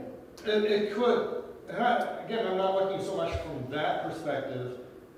I'm looking from what I think is right. I think getting a tree down and everything for $300 is a bargain. And I don't want to see people want to have their trees down because. But you make that final decision anyway. What's that? You make the decision where it comes down to that. And if they don't like that, then they can come to the appeal board. I'd rather not get 100 calls. Is that right? Is that what I'm saying, is that what you honestly think will happen? I don't know. Okay. I really don't know. Because I do know the ordinance also says, if you charge me $300 and I don't pay that within 60 days, I gotta pay for the whole tree. And they've made exceptions on that, I know that. Yeah, so. And I don't have a problem with that, and I don't have a problem with you changing that part of the ordinance. I think the 300 at least makes the owner somewhat accountable and responsible, and just their share. Again, it'd be more of my taxpayer money paying for their removal, and I don't know if that's right for every taxpayer. I think at our last meeting, I indicated that you were taking down 20 trees and it's costing the taxpayer $2 instead of you $300. So. Again, it's just our perspective, and that's. Right, we're just at Yeah, and so. different thoughts. We're not in favor of it, and we'll leave it at that, I guess. Okay. Any other questions on anything else? No, I think we're good. So, is there a motion on the floor? Yes. Okay. Do we have a motion to amend the ordinance to remove the fee, or a motion to not amend the ordinance? Didn't I make a motion? There is a motion. Do you have a motion? Do we have a second? Yes. Okay, we have a And second. your motion is to remove it, right? Yes. Okay. Okay, the motion on the floor is to remove the fee for 2020, beginning 2021. Any further discussion? Call the roll, please. Mr. McCrillis? No. Mr. Crouch? I'm gonna abstain. Mr. Witowski? Yes. Mrs. Jones? No. Mr. Pate? Yes.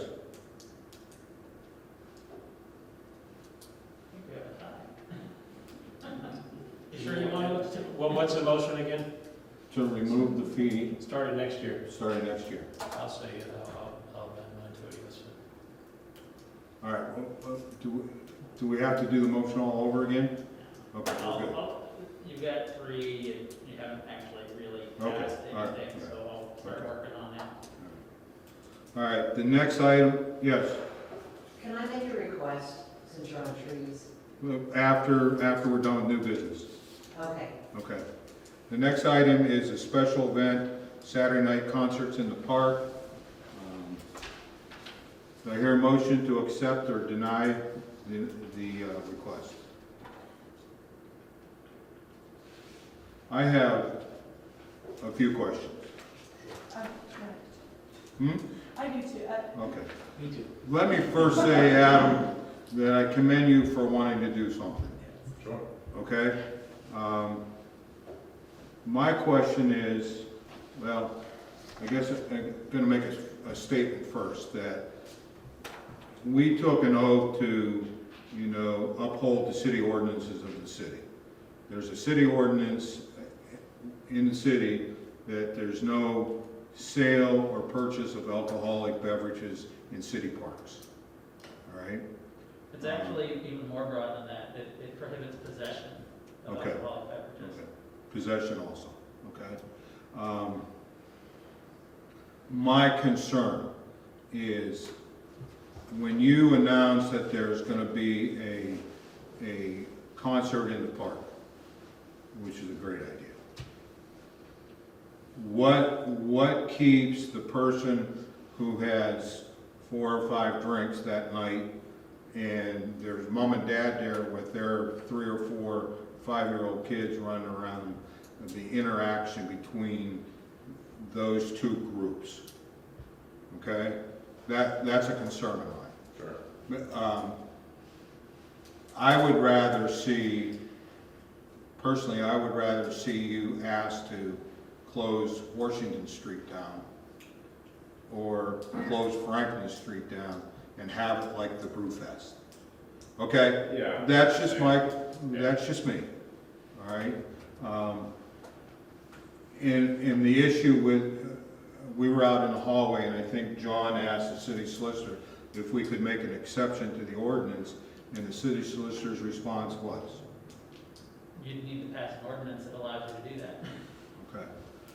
The other issue I have is, you know, if we grant this, and I'm not saying we're not going to, I'm only one vote here. You know, what stops the next guy saying, I wanna do this at Burgess Park, or I wanna do this at Roberts Grove? You know, our parks I think our parks are designed for family interaction and, you know, that type of thing. So, you know, if you ask for Washington Street or Franklin or the city parking lot or what have you, it would be, I would be more than apt to agree with it. So on that, this is something we would like to do as early as this Saturday. We'd really like to. I understand that. It would have been Oil Fest. We're kind of wanting to do something. So I aside understand. from that, to do that and moving forward, we'd like to do it every couple of weeks or every 3 weeks or something. You know, give the community something to do. Right. I think it'd be appreciated. But having said that, if I have to set up the perimeter on a street, set up my own stage and tent on that just adds a whole another level to where maybe now I need 2 days of the street shut down so I can prepare the evening before and make sure everything's ready. Sure. Which can be done. It's just, it's a lot more. I was kind of going for simple here, like, which we have a park that has a gazebo that we have music already. Why not utilize it and add something new? I understand it's different, but you know, all of our employees that will be serving drinks are all ramp certified. So what that means is they've had training and they understand what to look for as far as how many drinks does this person have. You know, they keep a tally. And are they starting to show signs of being too drunk? If they do, we shut them off. Just, it's no different than the brewery. You asked about families. Part of it is being a parent, keep your kids away from it. If you see something, the other part of it is we have kids in our brewery every night. Go there at 8 o'clock and they're probably still there. Yeah. As far as a newborn to, you know, 10-year-olds, they're always there. We don't bring in a bad crowd. We don't have an environment that.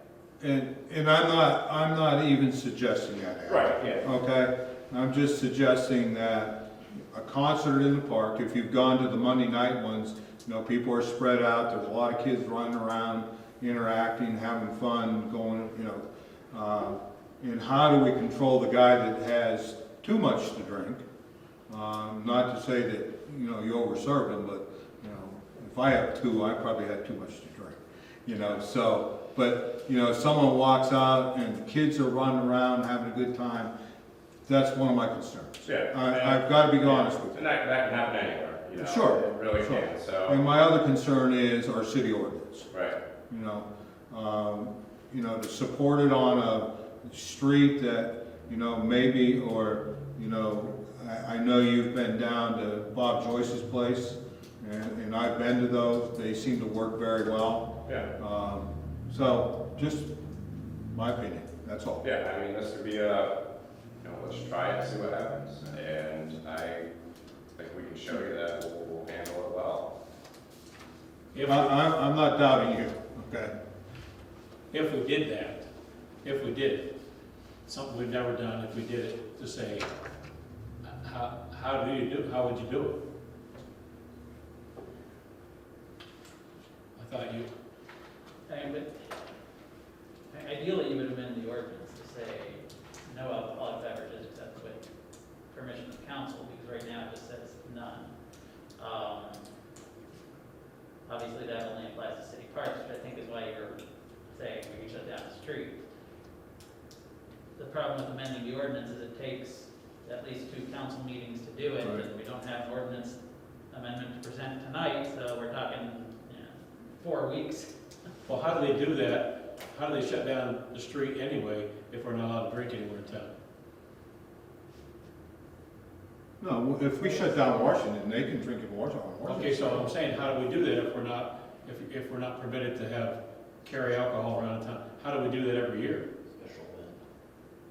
Yeah, so I'm saying, can't we okay a special event if that's what we wanted to do? We do that on the wine walk, don't we? Yeah. The issue, yeah, I understand. The issue is the park. Yeah, I We were gonna do that for the wine walk. The wine walk, I believe they have to drink at the establishment, correct? They can't go from No. establishment to establishment with the open. Correct, but he's just saying everything is gonna be Shady Park, and the wine walk that was just here 2 weeks ago, were they not asking for Shady Park? And Oh, we- yes, yeah. they were. And we voted 2-2 to okay, you know? No, we voted to deny it. I'm saying we voted 2-2, Correct. we were locked up. Right. So, I guess I like what the mayor has to say, but I'm one of those optimistic people thinking that people in the city don't have anything. I think it's something we should try, that's my opinion. My only other comment on the ordinance is, Neil is responsible to enforce all the ordinances, okay? As soon as council starts picking and choosing which ones that we want to amend or get rid of or not listen to, then we undermine our city manager's ability to enforce ordinances. If we say to him, to heck with this ordinance on beer or whatever in the park, the next time it comes to him, he's gonna, what's he gonna do? He's gonna say, well, council's gonna override me anyway. Okay, so, Go ahead. Adam, if you did, where would you set up? As far as the alcohol, Yeah, so like I said, we rope off the interior of the whole park, or whatever you want us to, but probably the whole park. We would either set up on either side of the gazebo. It really doesn't matter, but we would be in the center somewhere on either side. could you set up somewhere other than the park? Could you set up on Washington Street, We'd have you to and the have- food vendor, and leave the band in the gazebo? Not this week, not the winter of Saturday, right? Well, we'd have to have it all roped off as one physical barrier. Okay. So If the city agreed to help with Public Works, helping you barricade that off, and then we can work on future dates so we can work together. Just to see how, And come to see how a- it goes for the first week? So you're- Can we compromise on the Right. first week and then work together on how we're gonna do this? So you would like to see us serving the alcohol on the street, but they could go into the park? I guess, but the Wait. ordinance doesn't allow that either. So yeah, what's the difference? Well, At that point. maybe, The ordinance would have to be enforced, correct? so I guess my question is, How do we do a special event and shut down a street every year for the oil festival and everybody gets to drink in the street? How do we do it? That's my license. Yeah. And it's in the Yeah, shadow. but how do we The enforce it? state, we go through the chamber, the state shuts the street down, and our license allows us to do that. In the shadow of your building, though. It has to be, it can be anywhere. No. It can be wherever we rope off. Right. Adam, just trying to help you out here, could you rope off all of the park and Washington Street, but then also kind of rope and have, because Brewfest, you have the gate entryway Right. into where the alcohol is. Could you have ropes down both sides of Washington Street where if you're enjoying your adult beverage, you have to stay inside this boundary, kind of the boundary of Washington Street, the block there? No, And then- that would kind of defeat the purpose of having me pay for a band and have people want to come down and have a beer and watch the music, because they're going to be 250 yards away from it. It's the only problem. So, you know what I mean? Like, yeah, they can still Yeah. hear it, but Yeah. it's too far away. See, I was thinking of Franklin Street, the way it was done during festival, where the band was set up right on Franklin Street, and everybody was, you know, Right. by your business, Yeah. and it was fenced in, and you had to have a ticket to get in, you know, and people who wanted to listen to it were over in CVS parking lot or where have you, and they weren't part of that. So, my question is, if you're gonna rip off the park, how do you stop people from coming and going? Like, that's a big area for you to see if people are, Sure. if it's not a gated entry. Well, Or a so ticket we're or gonna rope it off, and there's gonna be 2 entrances, which are manned by our employees. Okay. And everybody going in is gonna be counted, because we're allowed 250 people. If you're over 21, you're getting a wristband that says that. If you're under 21, you're getting one that says that as well. But everybody's counted. It's carded. So- And there's 2 entrances, and we're manning both of them. And no beer in or out, other than that, so. So the people that show up that have no interest in having a beer, are they gonna be counted within your 250 people? They have to be. Okay, Yep. because Monday nights, they probably get 200 people. That's the idea. Well, yeah, I appreciate what you're doing. Yeah. And I hope you can appreciate No, I some of our understand, yeah. concerns. It's new, it's different. It's new, But I don't think that's a reason not to do it, you know, just because we Have have. you done this, have you done this other places? We do beer events all the time. We pour at different locations, different businesses. Our license gives us quite a bit of flexibility, so we But- are allowed. the thing is, you may do it at other places, but maybe other places don't have ordinances on the books. Yeah, I mean, we do Justice Park in Old City every year. We do a beer event down there. We were gonna do the bridge in Old City this year. They're shutting that down for us. Just a ton of events that. How about Perry Street Bridge? I don't know if you want to get people on that one. Well, my question is then, what would you have to do to make it happen? Is it Have a impossible? couple of meetings to discuss an ordinance. If we had had one more vote, we'd have been in a pickle then, right? Yes, When we okay. We'd have been doing something when we- illegal. We had 2 yeses and 2 noes. And we weren't even aware of that at the time. okay, so it's okay to have a wine festival in businesses, even though those businesses don't have liquor licenses? The wineries do, that are in the business. Yes. So, but we have somebody in the park that has a liquor license, but our ordinance restrains us from doing so. Can I ask you another question? And so on here that you have that your event is from 4 to 11, so are you gonna be selling beer from 4 to 11? No, I think that was a generic time frame that we just Okay. put on the application.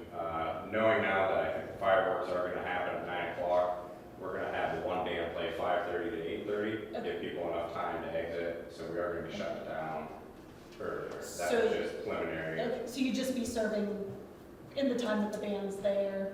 Yeah, Or probably just start early? 2 to 8:30-ish, right around there. We're gonna have a couple bands. And just for future reference, the ordinance also says the park has to be closed at 10 o'clock, Okay. okay? Just for future. And that can be amended also. Not sitting here saying the ordinance is right. Right. Or We wrong. wouldn't want to go too much past that. Yeah. You're getting into a bad time. So as a compromise, can you sell your beer on Washington Street? If they can enter the park with an open container. Well, I guess that individual then takes the sole responsibility on where he goes. No, that's no lie on me. If he stays on the sidewalk, Walk all around the he's side. okay. It's still my license and that. It's your license? Yeah, Okay. so I would be responsible for Okay. where that goes. All right. We're trying. Yeah, I know. We're trying. Did the police weigh in on this at all? I did have a good conversation with the police chief. I think, Adam, you were there when I was talking to him. He was very supportive of it, just wanted, he probably needed to hear some more details, but was not against, looking at this. So I know it's a hassle to set up a stage and all of that, but could we possibly do that for the first one while we work for the rest of them? I know, because you want to do it so quickly, is the reason I'm asking that. I know that that's a hassle, Right. but, Well, and also keep in mind with the park, there's a lot more square footage. Right. So if you're trying to keep people 6 feet apart because we have to, right. I have more room there on the street, you're not gonna abide by that, so. Your arguments are good, okay? Right. But I think some of ours, we're locked in to some concerns too. Right. But somehow we gotta get to common ground here. Mayor, I have 2 questions if I can, sorry. Just started to put my hand up. Is there a reason why you want to be in the park, like to anchor it? Is that what the main issue is? To anchor the, Yeah, it's centralized, and what's it's nice dirt. is the gazebo is plug and play. yeah, I don't have to set anything up, there's electric there, it's covered in case it rains, the bands like it, they're used to it, so. I was thinking like maybe because it's grass, maybe it's easier to anchor down your roped off section. Okay. No. Well, I was gonna say, there is a lot over on the east side of town that is in the industrial complex, owned by TRA. It's large, it used to be a parking lot. It doesn't have a gazebo and sound, but Right. it would be big enough for 250 people. Yeah, I know. That you would have to talk to TRA, and it would be comparable to Shiny Park, just no trees and no gazebo. Yeah, And you'd only need a special event permit to still have it, because it's not a park. So a special event permit cannot supersede an ordinance. Well, it's TRA's property. Yes, Leah? I'd be happy to share with you some information that may help you. Okay. It's not going to solve this Saturday night dilemma, but in 2009, Renaissance came to the council at the time, asking them to amend their open container law so that people could buy an alcohol permit for a specific space on a specific day for a specific event. And it didn't fly, but I would like you to reconsider it. Because, number one, you can do that.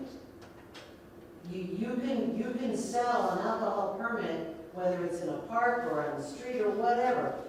The local jurisdiction, and please, solicitor, correct me if I'm wrong, but local jurisdiction has precedent. And this would even help the breweries when they want to have a brew fest. They wouldn't have to go through the expense and the hassle of getting an extension of their footprint or whatever you have to do with the licensing with the LCD. If we allow them to waive the open container for their event, and you guys could charge the entity for it and make money off of that too. We could control it that way. I haven't seen anything in the ordinance that really addresses open container.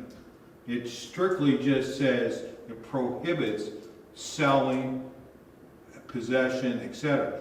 Can we by resolution tonight create a open container special event policy.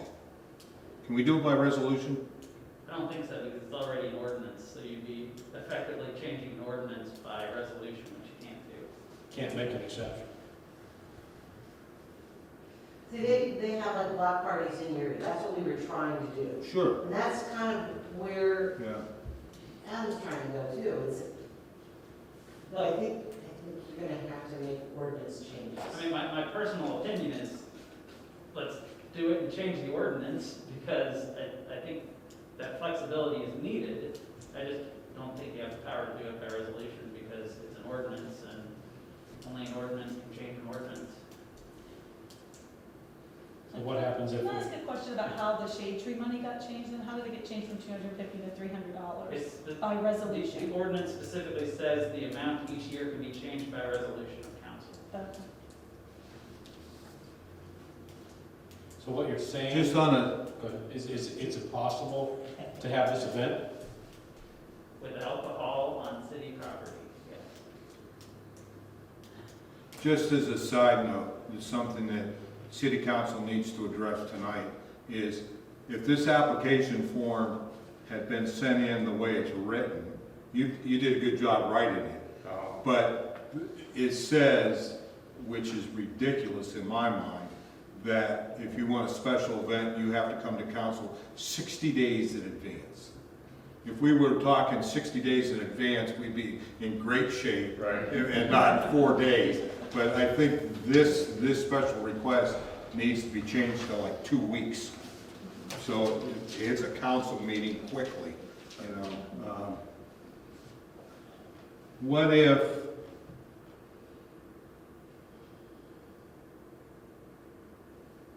if there's limited enforcement?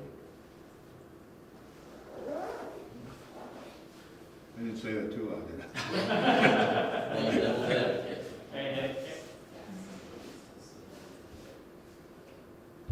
what happens when the next person has alcohol on public property and says he didn't? Change the resolution then. How about beer wagons at softball tournaments? That'd be a great idea. Change the ordinance. Okay, Leah.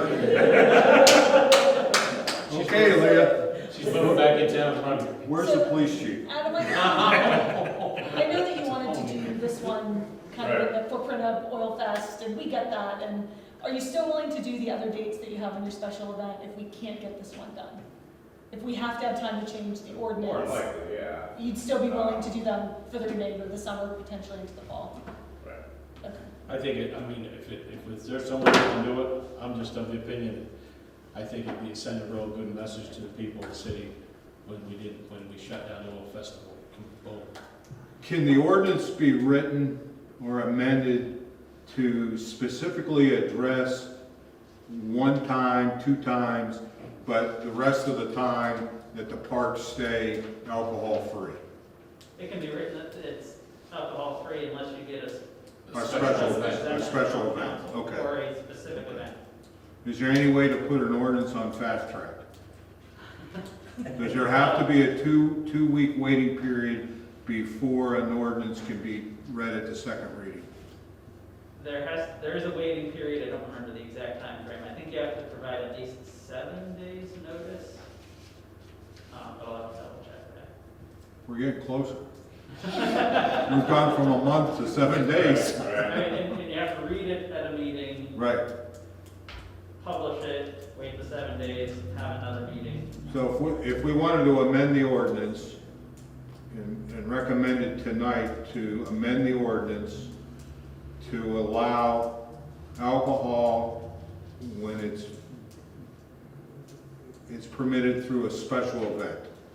A special event would include beer wagons at softball tournaments and the wine fest and beer fest and whatever.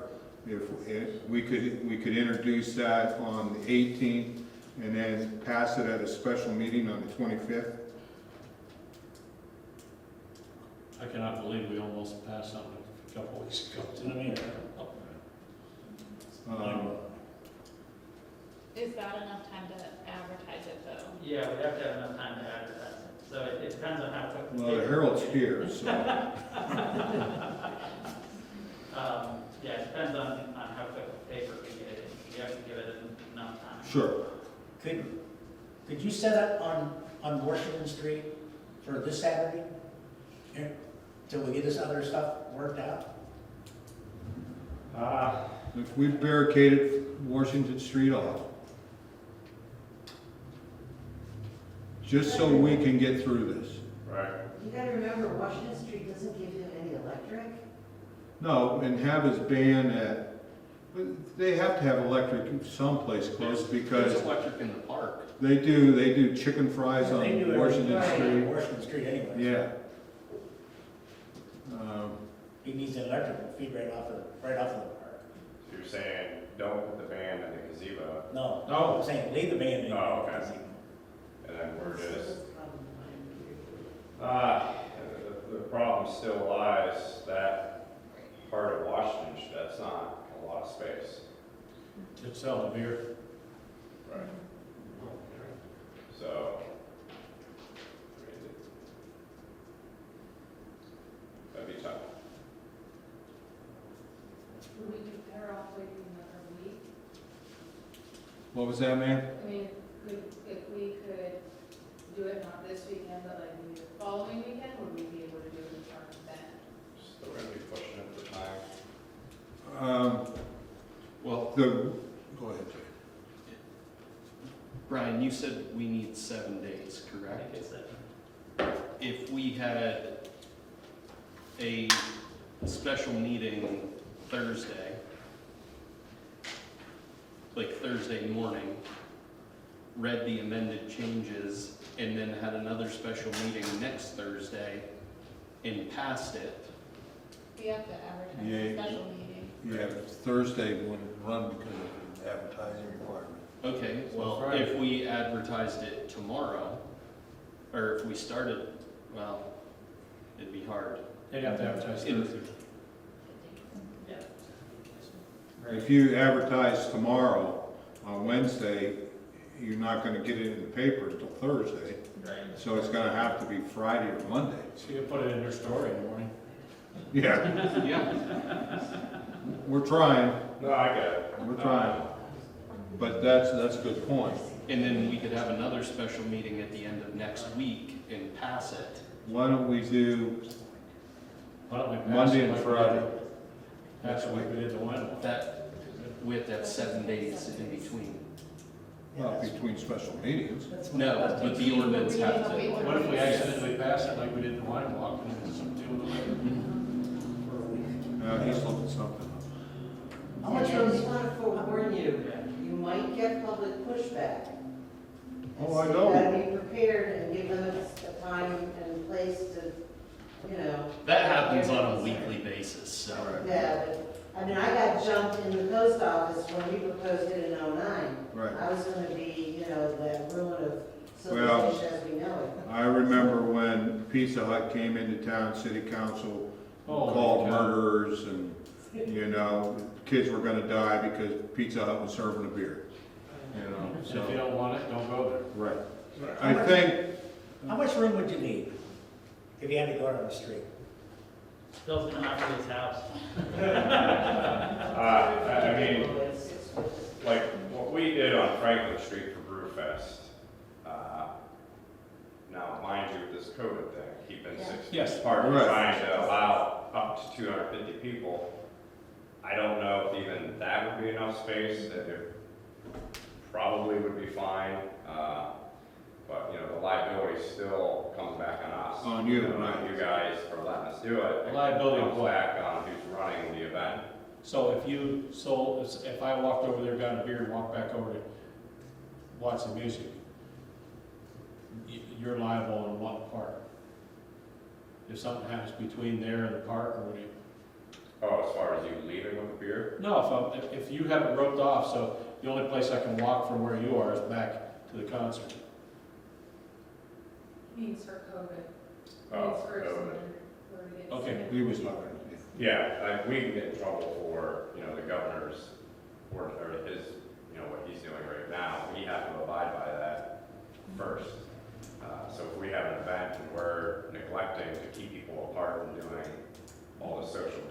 advertising and all that. All right, We can get in trouble for that, and we can lose our license, yeah.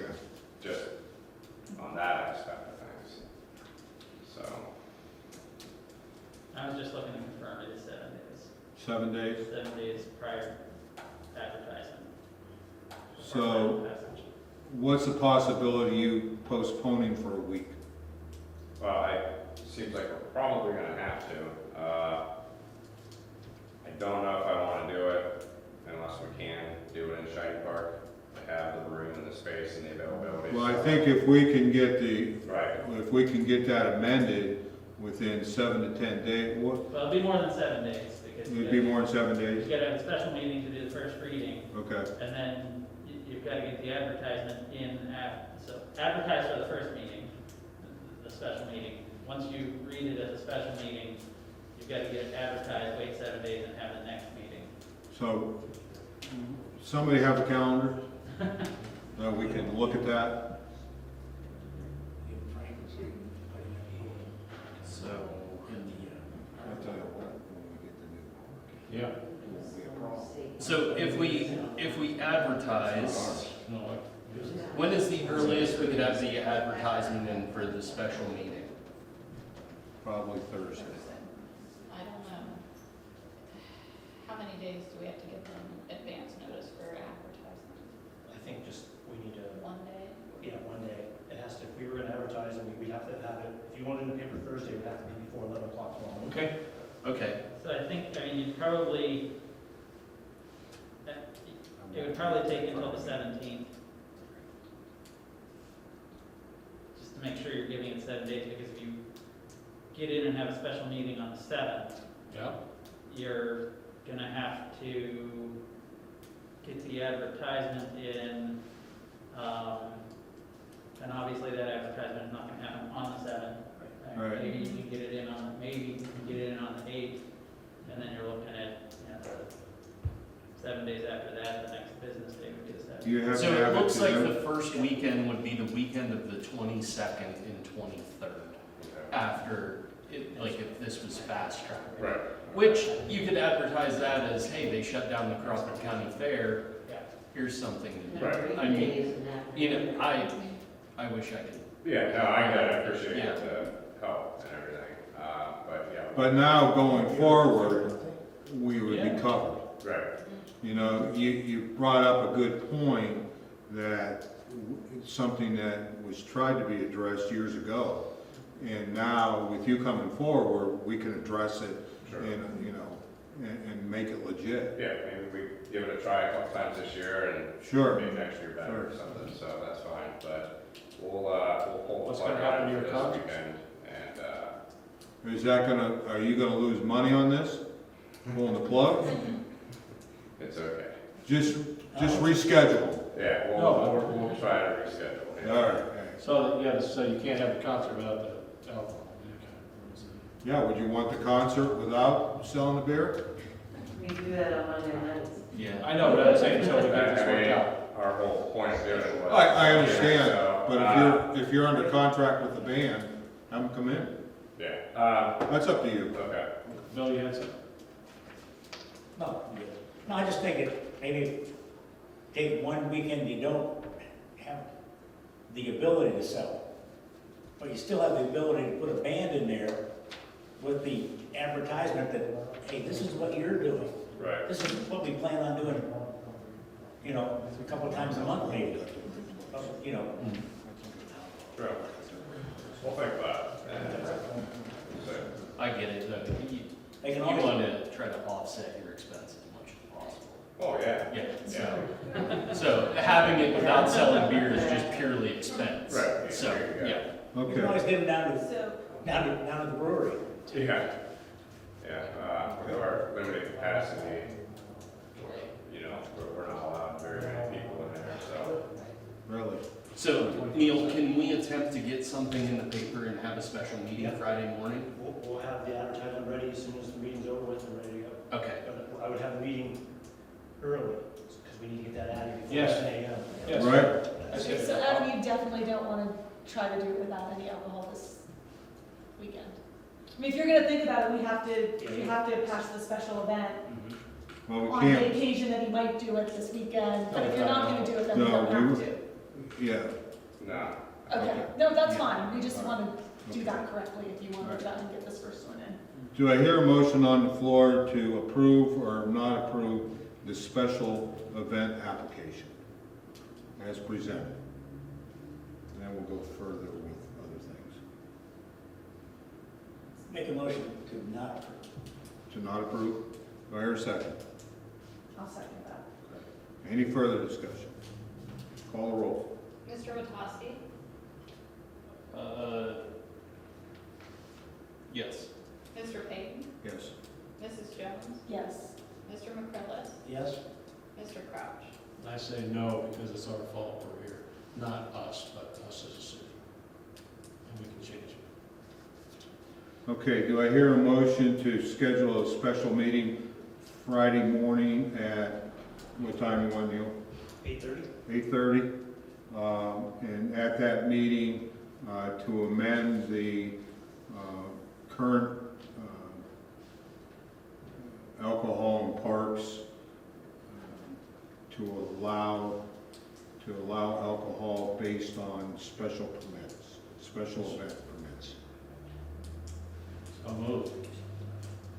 I'll Hear a second. second? I'll second. Okay. Any discussion? Call the roll. Mr. Payton, Yes. Mrs. Jones, Yes. Mr. McCrillis, Yes. Mr. Crouch, Yes. Mr. Witowski. Yes. Okay, I just have a question before Adam leaves. That's So he has some other dates on this special event permit, will he need a new special event permit? Okay, so you'll have to fill out a new Yeah, special I'll have to event. revise everything, so Okay. that's fine. Okay, We'll be ready. Just to let you know, personally, I will not be at that Friday meeting, but I support the actions that's gonna take place to help with it. Yeah, no, I appreciate it. Okay. So. Sorry we couldn't help Hey, out no, tonight. it's fine, we figured it We out. tried. Thanks, guys. We didn't know the solicitor was coming tonight. Yeah, can you step outside for a minute? Yeah. Public input, thank you. Public input from anybody else left in the room. I just want to mention about the trees, okay? When you're talking and thinking about shade tree and their budget, I want you to think about this. One of the nicest streets in our downtown is Washington Street. And why is that? Because there's trees. And my understanding, I could be wrong, but my understanding was that a couple years back, the policy was when a tree came down, that the city quickly went in and filled in the space with concrete. Now, we weren't replanting as many. I don't know if that's true or not, but that was my understanding, especially in the downtown, maybe not in residential. But I would really love if you would consider giving the shade tree more money to put some more trees back into our downtown, because it's what gives our downtown character and it makes it attractive to shop and to hang out. So please think about that. Thank you. Not the weeds growing up in the cracks? No. I can live with those. I'll trim those if you plant more trees. Did Leah just become an associate member of the Shade Tree Commission? I want to rent a person back in my car. Any other public input? Yes, James James. Elliott, 306 North Franklin Street. I had a couple questions. One pertaining to the Shade Tree Commission idea, or the deal that's going on. With the $300 fee, is that something that Neil can make a recommendation on or make a decision on?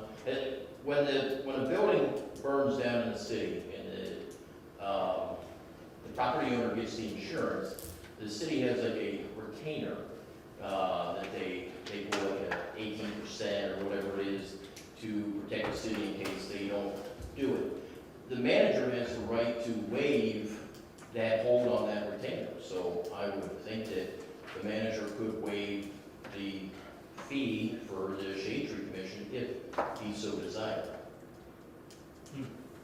That's something that we'd have to look in the ordinance to see, Okay. okay? And then also pertaining to special event permits, when does one have to be filed by? What is the time frame for Well- anybody to file, that's required to be filed for a special event? According to the special event form I have, it has to be made 60 days in advance of an event. the date for the Orr's Brewing application? The date of the application, July 27th. 7/27. So it was just last week? Okay. Okay, thank you.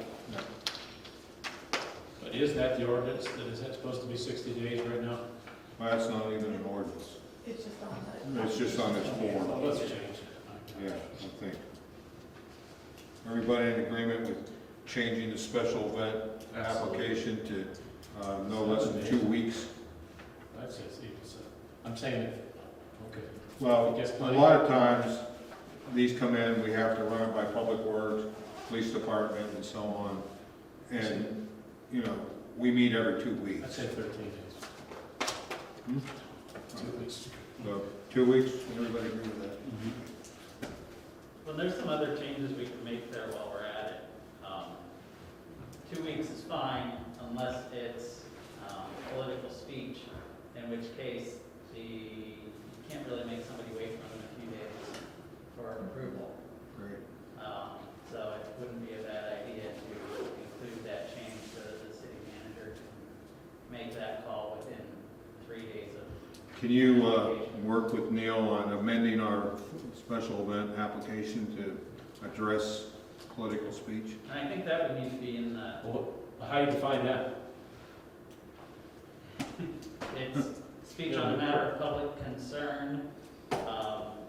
It's been defined by the courts, so, yeah, it's not commercial like a brew festival, but something that's directed towards changing statutes, ordinances, legislation of some type, changing public policy, policy by governing bodies,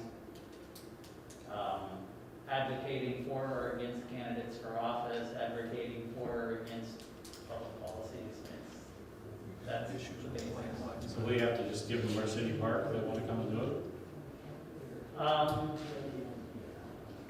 With this, with reasonable restrictions, yes.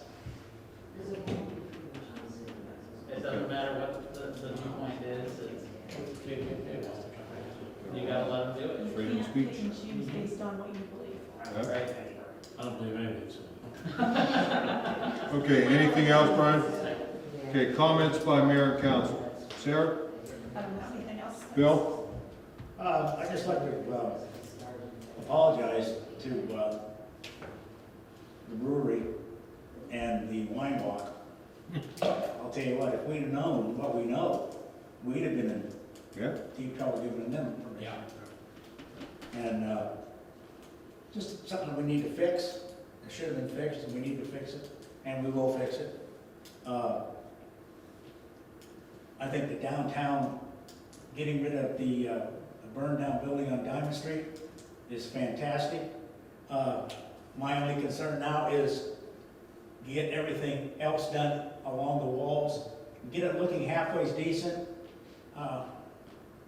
It's kind of to me it's an eyesore when it's even turned down now, when it's tore down. Yeah. It looks terrible.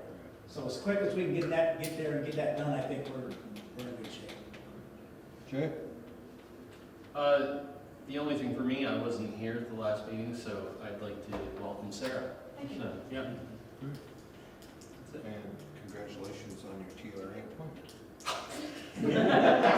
I'm sure that'll go well. I just have a side note, we had some people had some discussions this week about some different things here in town, and one of them was, as Leah brought up with trees and stuff like that, is making our downtown more beautiful and being a more people, and I want to say pet-friendly town. And one of the things I'd like to see, I'm just throwing it out here, and it's something we need to discuss and change, and I don't know how quick we can change it, is to change our signs in our parks from no pets allowed to have something there with where they can dispose of the remnants from their dogs in little bags and put it in. Lots of other towns do that, and it opens up to us to be more friendly. And I like what Bill said about getting our Diamond Street Park. Okay, motion to adjourn. I'll make that motion. Second? Second? Roll, please. Mrs. Jones? Yes. Mr. McCrillis? Yes. Mr. Crouch? Yes. Mr. Witowski? Yes. Ms. Mr. Payne. Yes. Thanks everybody for being here. Absolutely.